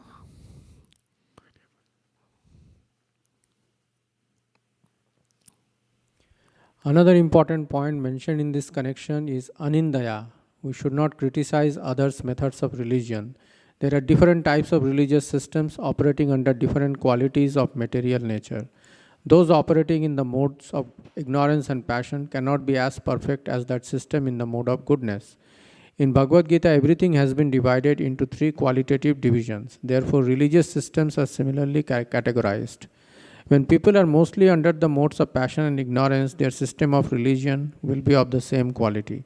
A devotee, instead of criticizing such systems, will encourage the followers to stick to their principles so that gradually they can come to the platform of religion in goodness.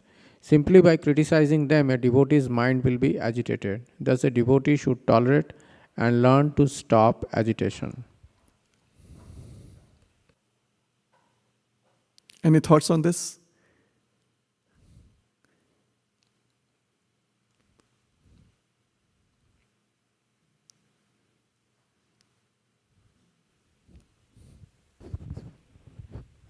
In India or in Western world, there are a lot of so-called spiritual teachers who are not in a bona fide parampara. They are not following a disciplic succession.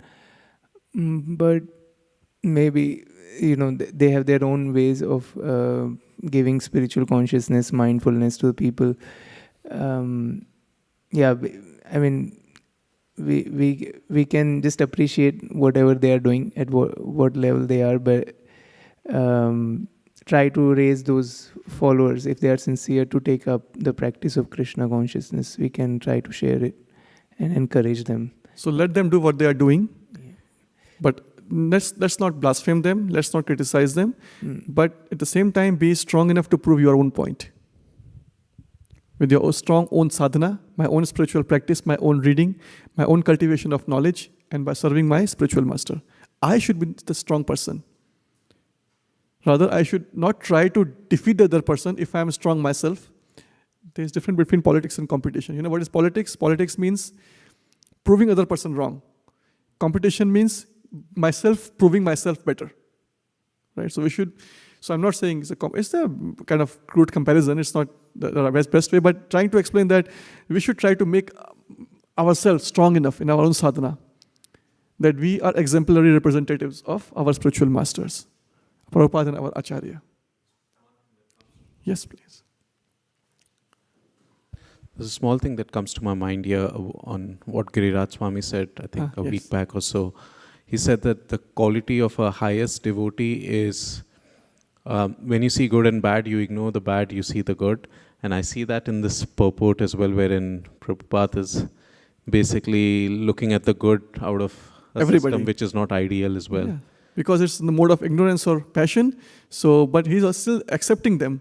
He's not being an extremist or orthodox person. He's accepting them and just giving them their own freedom to practice versus imposing on our own philosophy on them. Good, thank you. All right. So, what are the fast track activities that we have discussed so far? Following regulative principles, and then association of like-minded devotees and dissociation from materialistic persons, simplicity and teachers following Guru Parampara, and remembering Krishna for The sequence T, fast is teachers, T for tolerance. T for tolerance. R is remembrance. R is remembering Krishna. A is ahimsa. Ahimsa, non-violence. C is criticism, which we should avoid. And what is the last one? K, fast track. What is the last alphabet? K, Krishna Katha. Harer muhur tatpara karna pura guna vidhan and vijambamanaya bhakta he sangha sadyatnatmani sannirgune brahmane chanjasa ratihi. The devotee should gradually increase the culture of devotional service by constant hearing of the transcendental quality of the Supreme Personality of Godhead. These pastimes are like ornamental decoration on the ears of devotees. By rendering devotional service and transcending the material qualities, one can easily be fixed in transcendence in the Supreme Personality of Godhead. Krishna Katha, hearing the Krishna Katha, reading the Krishna Katha books. And if you don't have those books, ask Kautu Karna Prabhu. He is the champion of our book distribution. So, going back to this word, if you remember in the beginning, I emphasized on a key word, Anjasa, which is Anjasa here. Cha, and if you do Sandhi Vichhed, it's called Cha and Anjasa. So Anjasa is repeated here again, which means fast, easy, best way to do it, very quickly. This is the question that Prathu Maharaj asked in the beginning. And in replying to his question, Sanat Kumar uses the same word, specifically says, you do all of this, this, and that, and this is going to ensure your Anjasa. Anjasa means fast progress. So let's quickly read that purport here, and that will be the last slide. So this is a little, not too long actually, we can do it, yeah. So who wants to go? Sumit, you want to do it?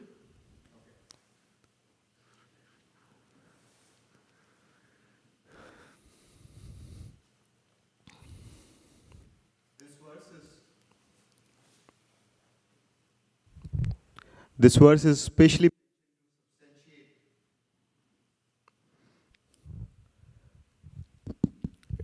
the devotional process of hearing the subject matter. A devotee does not like to hear anything other than subjects dealing with the spiritual activities or the pastimes of the Supreme Personality of Godhead. We can increase our propensity for devotional service by hearing Bhagavad Gita and Srimad Bhagavatam from realized souls. The more we hear from realized souls, the more we make advancement in our devotional life. The more we advance in devotional life, the more we become detached from the material world. The more we become detached from the material world, as advised by Lord Chaitanya Mahaprabhu, the more we increase in attachment for the Supreme Personality of Godhead. Therefore, a devotee who actually wants to make progress in devotional service and go back home, back to Godhead, must lose interest in sense enjoyment and associating with persons who are after money and sense gratification. This is the advice of Lord Chaitanya Mahaprabhu. If you can read it, that's okay. If you cannot, you can skip it. You want to try? Nishkinchasya Bhagavat Bhajano Mukhasya Param Jigamishor Bhava Sagarasya Sandarshanam Vishayinam Atha Yoshitam Cha Ha Hanta Vishbhakshanato Api Asadhu. Chaitanya Charitamrita Madhya Leela 11:8. Continue. The word Brahmani used in this verse is commented upon by the impersonalist or the professional reciters of Bhagavatam, who are mainly advocates of the caste system by demonic birthright. They said that Brahmani means the impersonal Brahman, but they cannot conclude this with reference to the context of the words Bhaktya and Gunabhidhanena. According to the impersonalist, there are no transcendental qualities in the impersonal Brahman. Therefore, we should understand that Brahmani means in the Supreme Personality of Godhead. Krishna is the Supreme Personality of Godhead, as admitted by Arjuna in Bhagavad Gita. Therefore, whenever the word Brahma is used, it must refer to Krishna, not to the impersonal Brahman effulgence. Brahmeti Paramatmeti Bhagavan Bhagwan iti shabdate. Bhagwan iti shabdate. Brahmana, Paramatma, and Bhagwan can all be taken in total as Brahman. But when there is reference to the word bhakti or remembrance of the transcendental qualities, this indicates the Supreme Personality of Godhead, not the impersonal Brahman. Thank you, Sumit Prabhu. So, we have this famous verse. There are so many, countless verses in Bhagavatam that emphasize and bring us close to hearing Krishna Katha. Maybe one of you could mention a few that emphasize on the importance of hearing Krishna Katha and maybe explain for everybody's benefit here. You can use the mic. Nashtraprayashu Upadeshtu or Pravishta Karna Randrena. There are so many things.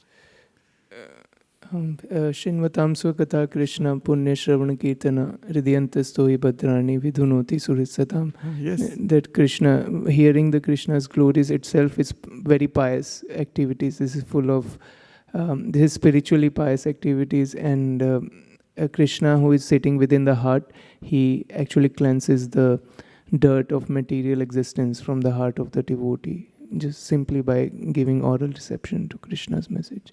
And that's a fast method or not? Is it a bona fide fast method or not? Yes, yes. If we are hearing from a bona fide teacher. Yes, and who is authorizing this fast method?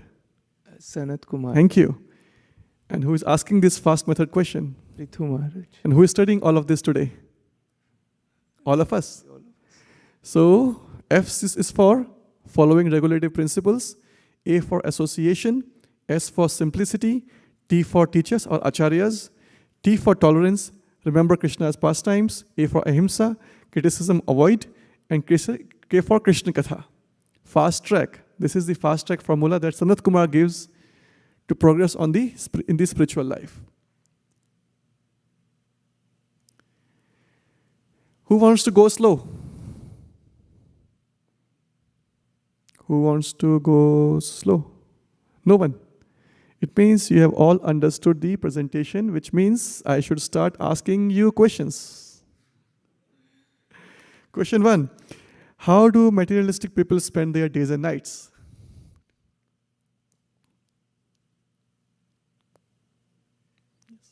In the night, they are indulging in sex indulgence. In the day, they are after money. And when they accumulate some money, they spend time in purchasing things for their children. Good.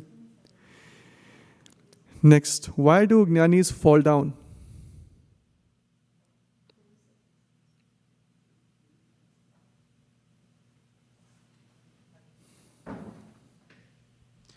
Because they know how to detach, but they don't know where to attach. Basically, the Supreme Personality of Godhead. So they know what not to do, but they don't know what to do. But for spiritual progress, just like an example of athletics we gave, Justin Gatlin, he knew what to do. He knew what to detach from. His company of his friends, late night parties, outing, everything, and chocolates, obviously. But where to attach? Attach to the field, to the track, to the exercise routine, his instructor, his coach's instructions. So these two things should go hand in hand. We should avoid certain things, association obviously is referred here, but also find a positive association that can help us in growing. What is the first qualification of a sadhu? Beard, saffron cloth, YouTube channel, living in the forest, Himalayas. These are the first qualifications of us, right? Then? Mataji, you're saying something? Yeah, please give the mic to her.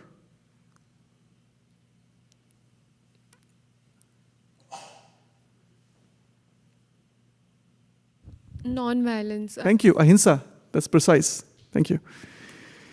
What did Srila Prabhupada say about trying to advance in spiritual life outside the disciplic succession?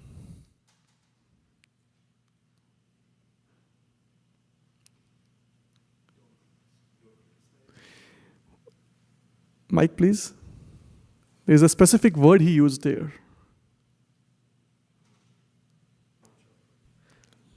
Ludicrous? Ludicrous. Right? What is the meaning? Foolishness.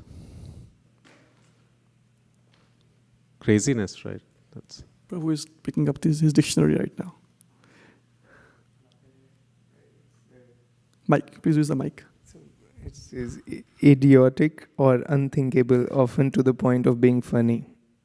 Amusing by being plainly incongruous or absurd. Who wants to go to progress in spiritual life outside parampara? You don't want to go that way. This is not only a slow route, it's just off the track totally. Right? How can remembrance of the Lord be continued?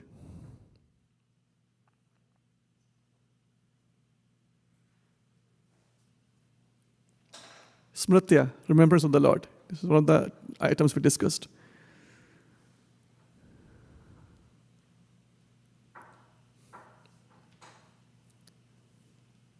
No one?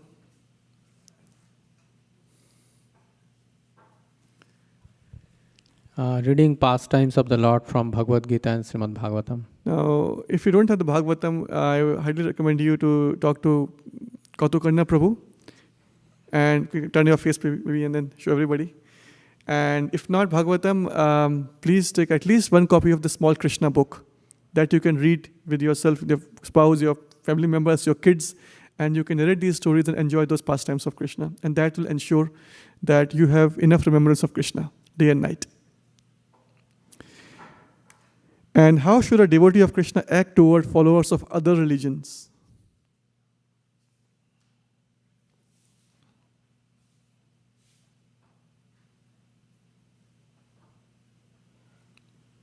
You have something, Sumit? Yeah, Sumit can go. Yeah, he's an answer.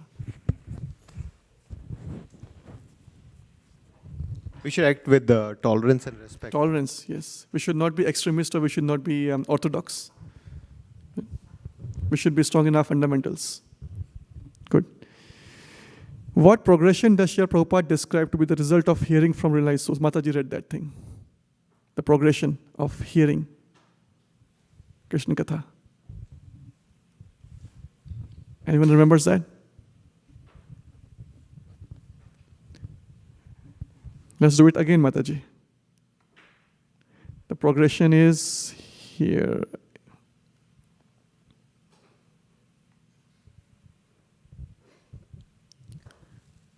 We can increase our propensity for devotional service by hearing Bhagavad Gita and Srimad Bhagavatam from realized souls. That's step one. We can start by by hearing Gita and Bhagavatam. What happens after that? The more we hear from realized souls, the more we make advancement in our devotional life. That's step two of progression. What happens after that? The more we advance in devotional life, the more we become detached from the material world. Third. What's fourth? The more we become detached from the material world, as advised by Lord Chaitanya Mahaprabhu, the more we increase the attachment for the Supreme Personality of Godhead. Ankurji. So, in the beginning we talked about detachment and attachment at the same time. Remember that? And you mentioned something is difficult to do. Right? Now you see how it is possible through a systematic, progressive procedure. But that starts from hearing Bhagavad Gita and Srimad Bhagavatam. Therefore, a devotee who actually wants to make progress in devotional service and go back home, back to Godhead, must lose interest in sense enjoyment and associating with persons who are after money and sense gratification. Thank you. So, how was the presentation in the class for today? Any thoughts? Very, very quick. Any reflections? So I would ideally want to spend some time today in answering any questions that you may have. But the schedule for today, the agenda that has been provided to me, I was told that around 9 a.m. somewhere we should start the offerings for Srila Prabhupada. But we have maybe a couple of minutes to take some quick reflections of anything that you are taking away from this class today. Yes, please. Hare Krishna, Guru, I really like the topic which you picked up, fast track, and how it is easy What to... is fast track? Following regulative principles and association of devotees. S. S is simplicity, T is following the teachers, and tolerance, and then R is remembering Krishna, and A is ahimsa, C is avoiding criticizing others, not to criticize others, and K is Krishna Katha. Yes. So I really like how you connected all this to that word. It's very easy to remember and recollect. I also like the Anjasa, as Prithu Maharaj asked this question in the beginning, how can one very soon get the ultimate goal of life? So by following all this progress, we can, they ended with the same Anjasa. Very soon one can be fixed in Krishna consciousness. Very Thank soon. you so much. Fast track. Thank you for sharing that, Prabhu. So, I wanted to take some questions, but respecting the schedule today, let's move on to the next part of today's program. But after the program, if you have any questions, I'm around here today and every other day. So feel free to connect with me. And the next section of today's program is our offerings to Srila Prabhupada. So I guess some of us already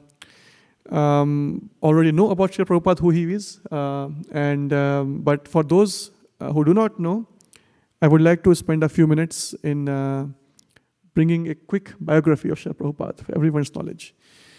So he was born as Abhay Charan Day in Kolkata, which is not called Kolkata, it's called Calcutta earlier, in 1896, on the day after Janmashtami, based on the Indian calendar. And I believe it was September 1st of 1896. Right? Then in 1922, he met his guru, his spiritual master, Srila Bhaktisiddhanta Saraswati Thakur Maharaj in Calcutta. And then it took him some time to get convinced on the idea, like you said, bona fide spiritual master. He was trying, testing out, studying, reading, associating, doing all of these fast-track things. And then in 1933, he was fully convinced that, yes, I must follow this particular path of bhakti.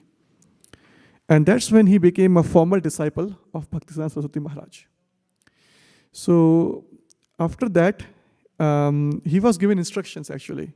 When Bhaktisiddhanta, he met this young gentleman, 1922, for the first time, he met him. You are a young gentleman, and you are actively engaged in Mahatma Gandhi's Quit India movement and so many freedom struggles in India. So you are educated in English. So why don't you use your knowledge of English and your energy to spread the message of Krishna in the Western world? So after he became a formal disciple, a formal shishya, a disciple, in 1933, he spent next 32 years in planning, in meticulous planning and preparing for a massive global transformation. By making connections, writing books, publishing articles, magazines, journals, forming small leagues and associations all over the place in India. And in 1965, with only $7 in his hand, at the age of 69 years, he boarded a cargo ship and arrived in the US with only some books in his hand. Those books transformed the entire world today. Those books are those, Prabhupada was the one who brought this message of Lord Krishna, Bhagavad Gita and Bhagavatam outside India and explained authentically to the rest of the world. There have been so many publications and versions of Gita before. You're not saying he's the first one. But the first as-it-is version, and if you don't have that, I highly recommend it to get it today from our friend Katha Karnav here. So that's the as-it-is version, word-for-word translation that revolutionized the entire world. And 1 year after, in 1966, he founded the International Society for Krishna Consciousness, or ISKCON, that we call it today. 1966 to 1977, 11 years, Srila Prabhupada circled the entire globe 14 times. He established over 100 centers and temples, and numerous educational programs, schools, goshalas, cow societies basically, ashrams for the children to systematically propagate Vedic knowledge and engage people in the Vedic civilization. So 11 years, and the most significant contribution was he published more than 70 books. Yes, more than 70 books. and they have now been translated to 76 languages all over the world. So if you know of any language that we have not published a book in, please come in and we'll try our best to publish the book in that language. But until then, whatever language you speak and read, please try to take advantage of his books and get those books if you don't have, and read those books. And in 1977, he departed this material world to continue his service for Krishna in the eternal realm. So this is a brief biography of Srila Prabhupada. And last week was Janmashtami on the Friday. And as I mentioned earlier, the day after Janmashtami is his appearance day. And we call it Vyas Puja because he is considered the representation of Vyasadeva. Our guru is Vyasadev's representation. So we celebrate his appearance day. And there were a lot of festivities last Saturday. And a lot of people who feel indebted to Srila Prabhupada, his disciples, his grand disciples. We try to make a small humble offering as a small prayer and a gesture of appreciation for what he has done. We are eternally indebted to him. We can never pay back his debt in terms of the books and the knowledge he has provided. But whatever small little offering and small prayerful words that we can offer to him for a couple of minutes, coming out from our heart, that is the standard process what we do on a Vyas Puja celebration for our spiritual master. So we performed those readings of our offerings last week, Saturday, Sunday, and then today I was told that we will continue this program around 9:15 is the time right now. So we have some speakers today who would like to read their offerings for Srila Prabhupada. So if I may request a chair here for those devotees, and then I will call out the names.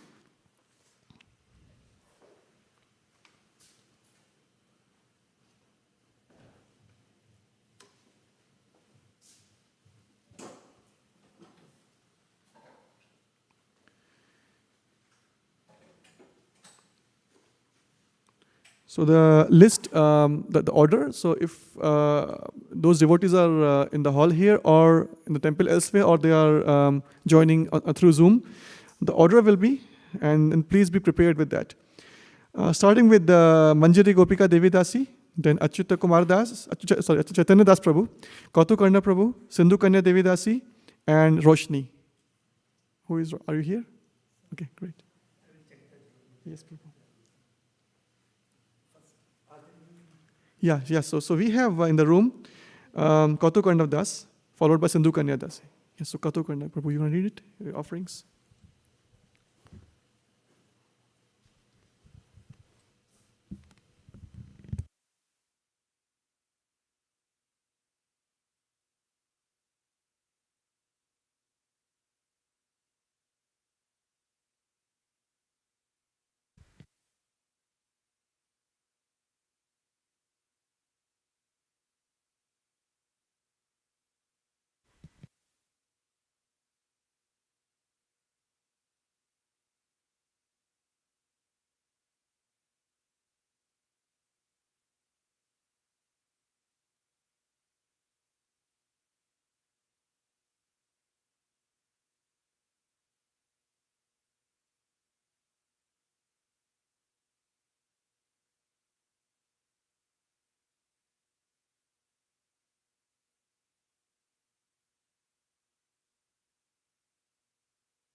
Hare Krishna.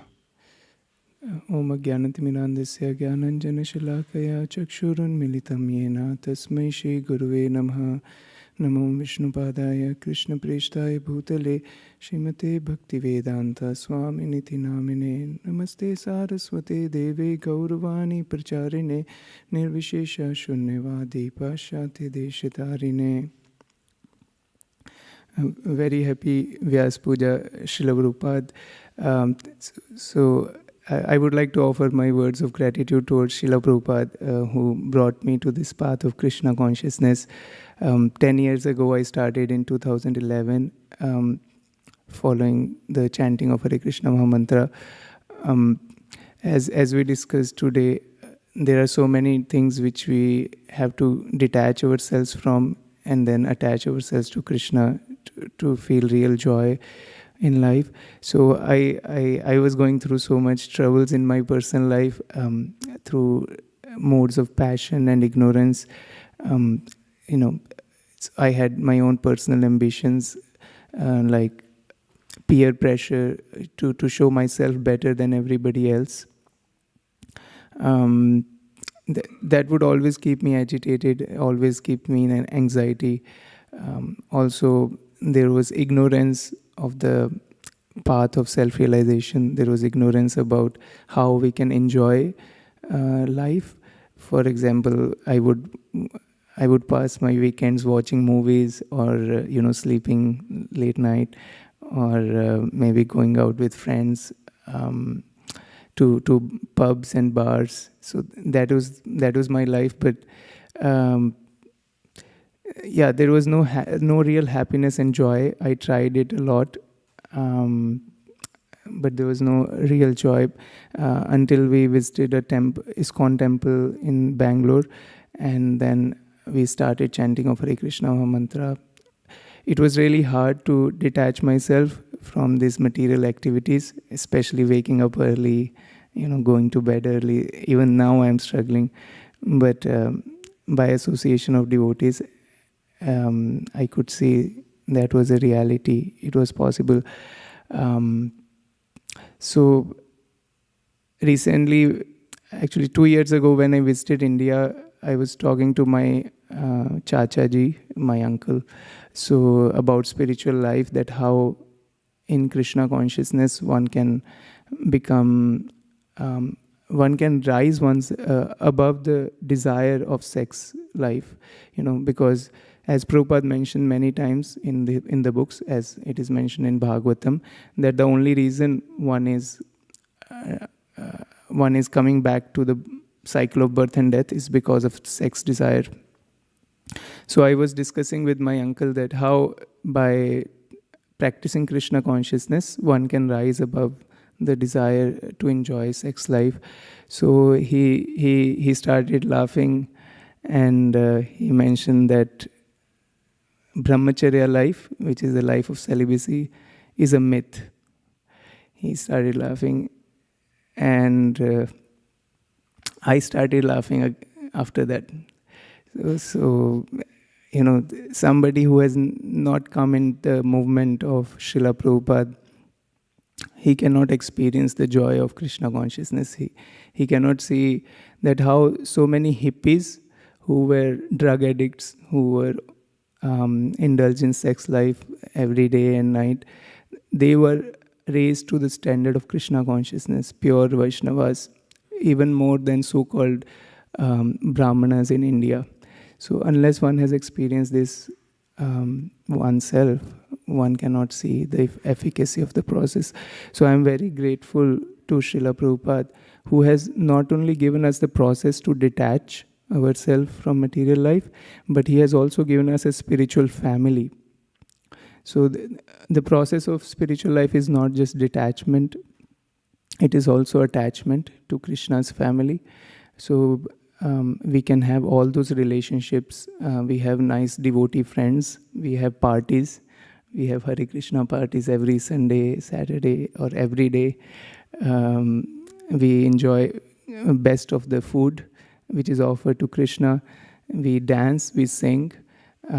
We have the great association. We have great teachers and guides in the society to guide us in our material life, in our spiritual life. So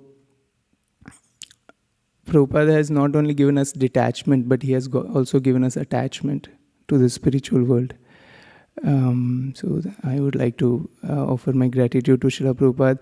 And he has also given us service to be done. As a devotee has to be tolerant, he has to be compassionate, he can go out and distribute this message of Krishna consciousness to others. So this is the most joyful activity. When one gets a great deal or offer in a shopping mall, then one would like to share it with others. So this is brought to us by Srila Prabhupada, the best gift. It's a matchless gift of Krishna consciousness. So we can go out and share these books and this message with others. So thank you, Srila Prabhupada, for giving us not only the way to detach, but also the way to attach and to share it with others. And also to, you have left so many disciples of yours who are following the instructions very nicely, who are giving us the modes and methods how to follow the Krishna consciousness. So I'm very grateful for that. Please, I beg for your mercy and blessings so that I can continue on this path firmly for the rest of my life and many, many lifetimes which are coming after that until I go back home, back to Godhead, which I'm sure of because I'm under the shelter of your disciples. Thank you so much. Hare Krishna.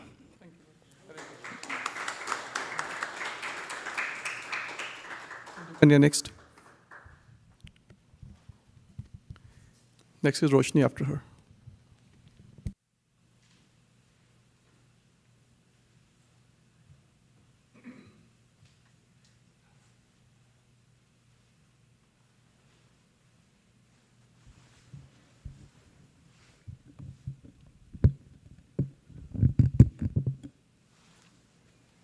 Hare Krishna. Dear Srila Prabhupada, please accept my humble obeisances. Nama Om Vishnupadaya Krishna Prishtaya Bhutale Srimati Bhaktivedanta Swami Niti Namine Namaste Saraswati Deve Gauravani Pracharine Nirvishesha Shunyavadi Paschatya Deshatarine. Srila Prabhupada, I knew you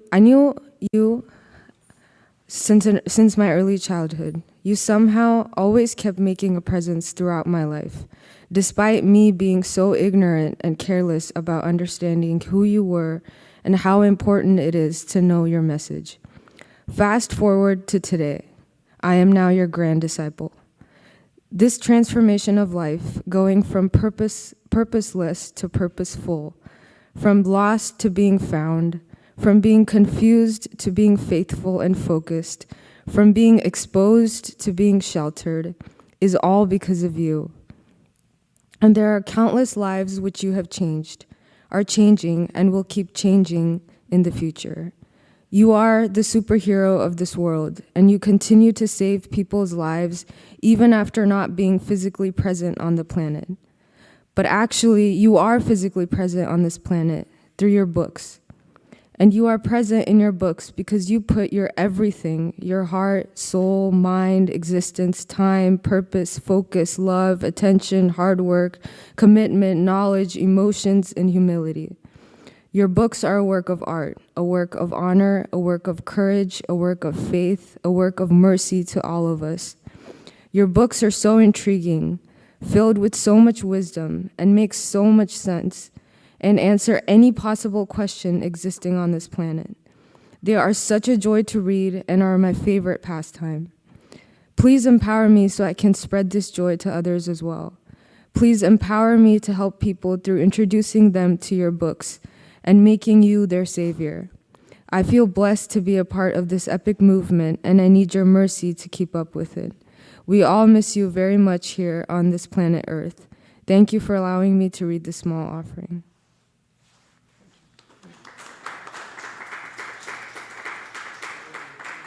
Haribol. So kindly excuse me if you see me using the phone because the list of speakers is getting continuously updated to my text messages. So if you know why, you know the reason why I'm using the phone while speaking here. And there's other speakers I've been told. Okay. So we have Roshni in the hall here, please. And out of the other speakers, I don't see anyone else here. Online, we have, I see Malini Mataji, I think she's here. Okay, and then, yeah, she can go next after her. Hare Krishna. Namo Vishnupadaya Krishna Prishtaya Bhutale Srimati Bhaktivedanta Swami Niti Namine Namaste Saraswati Deve Gauravani Pracharine Nirvishesha Shunyavadi Paschatya Deshatarine. Dear Srila Prabhupada, Hare Krishna, all glories to you on this auspicious day. I just wanted to thank you for giving me my spiritual master. If it was not for you, I would have never met him. During book distribution, my dad always plays kirtan. Music naturally attracts people. We always play kirtan from the Sadhu Sangha 2022. It brings us good luck to distribute your books. Srila Prabhupada, when I went to Hawaii, I met some friends at the temple, and they taught me this Krishna nursery rhyme that has this verse with Prabhupada to guide me, I simply can't go wrong. Thank you, Srila Prabhupada. Thank you so much. Your servant, Roshni.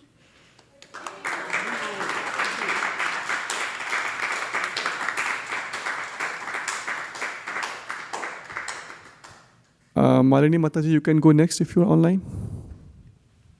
Yes, Prabhu. Thank you so much for giving me this opportunity. I'm sorry I'm not at the temple, but please forgive me for that. I've written some offering to read to Srila Prabhupada. So,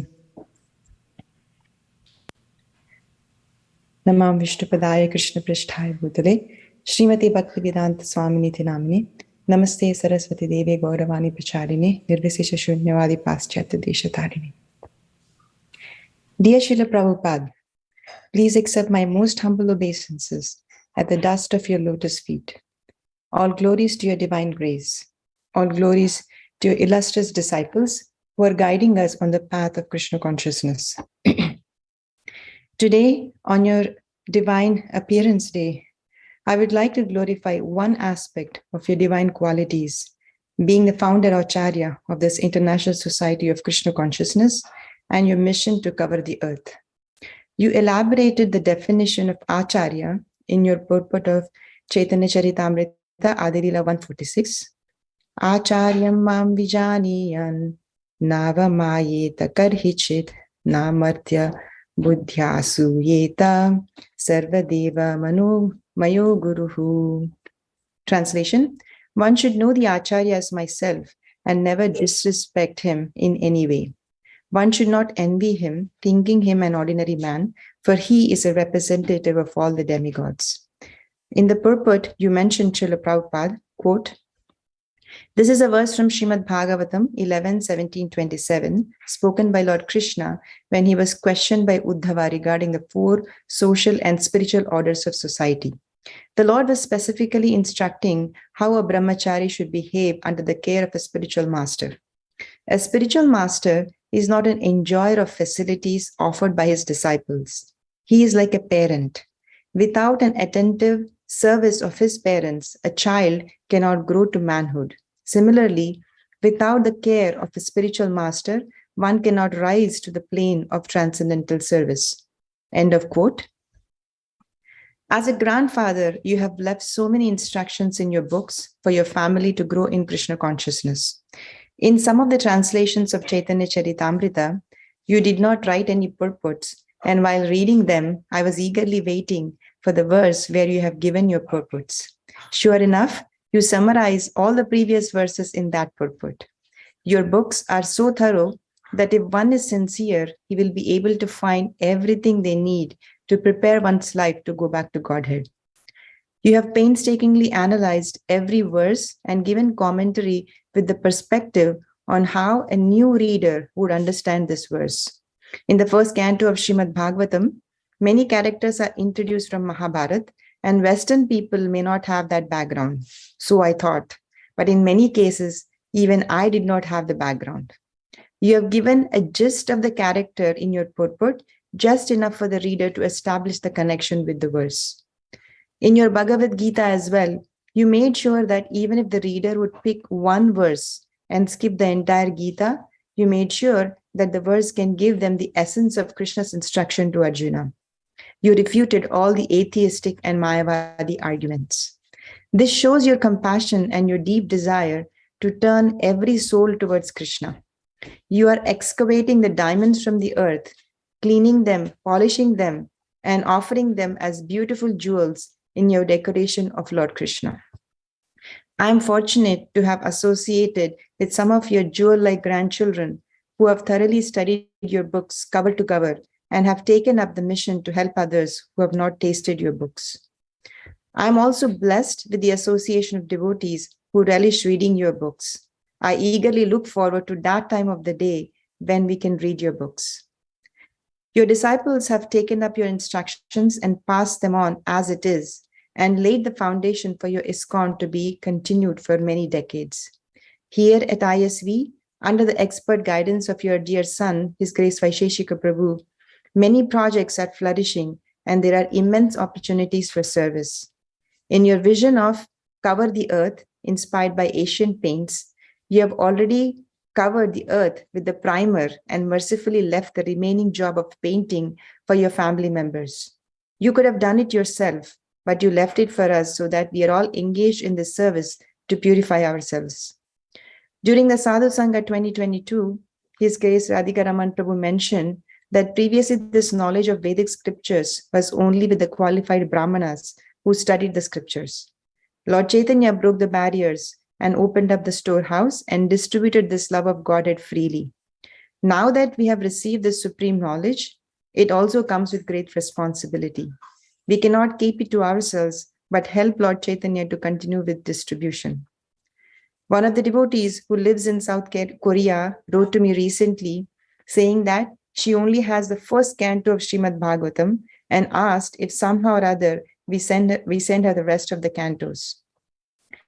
Under the guidance of His Grace Vaisheshika Prabhu, he created a facility for us to distribute your books. We cannot take it for granted that we have this facility, nor can we take it for granted that your books are available in so many languages. I have a desire to be an insignificant painter in your mission to cover this earth. Though I scribble on the canvas you created, there are many expert painters in your mission who encourage me and convert that scribble into a beautiful painting. I'm grateful to my spiritual master and my Siksha Gurus who are guiding me in your mission, Srila Prabhupada. Every year, your appearance day comes just before Bhadra Purnima. Like every year, we set goals that make us uncomfortable and put us out of the comfort zone. This year, our goal is to distribute at least 2,500 sets of Srimad Bhagavatam. We do not know how to do it, so I pray that you guide us to achieve our goal. I beg for you to allow me to continue scribbling in your mission to cover the earth. Please forgive me for my shortcomings in my attempts to serve you. Your insignificant granddaughter, Malini Devi Dasi. Haribol. Thank you, Mataji. So next in the list we have Manjari Mataji and Achyut Prabhu. Are you online?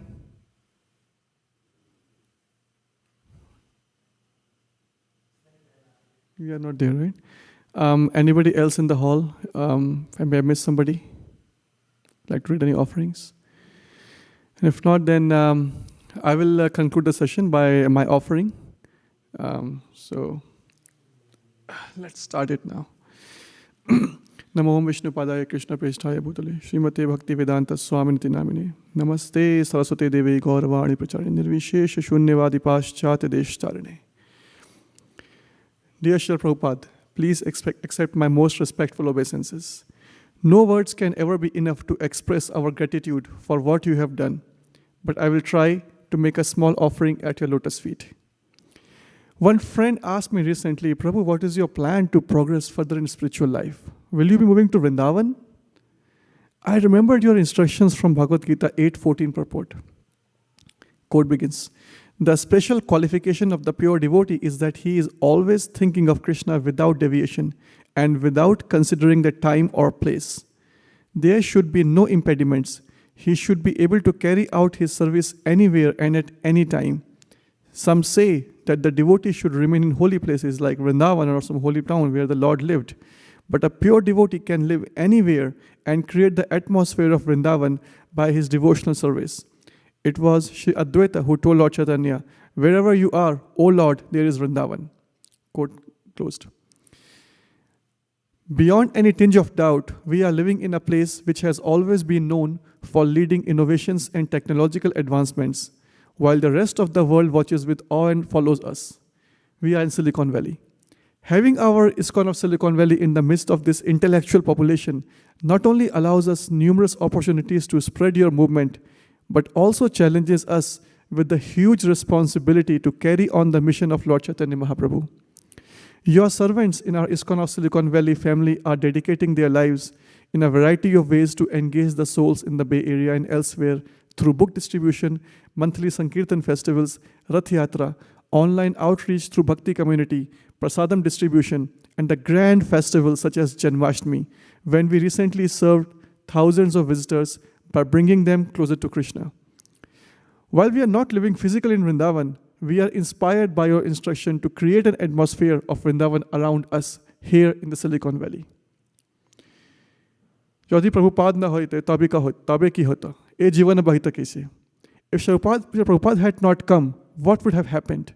How could we have passed our lives? You are always with us through your revolutionary books, instructions, and lectures. I fall down again and again at your lotus feet to beg for your mercy and sincerely pray that we may never be deprived of your association and we may always think of Krishna without deviation in the mood of servant of your servant. Praying in the lotus feet of my spiritual master and begging for Srila Prabhupada's mercy. Your eternal servant, Yashoda Kripa Das.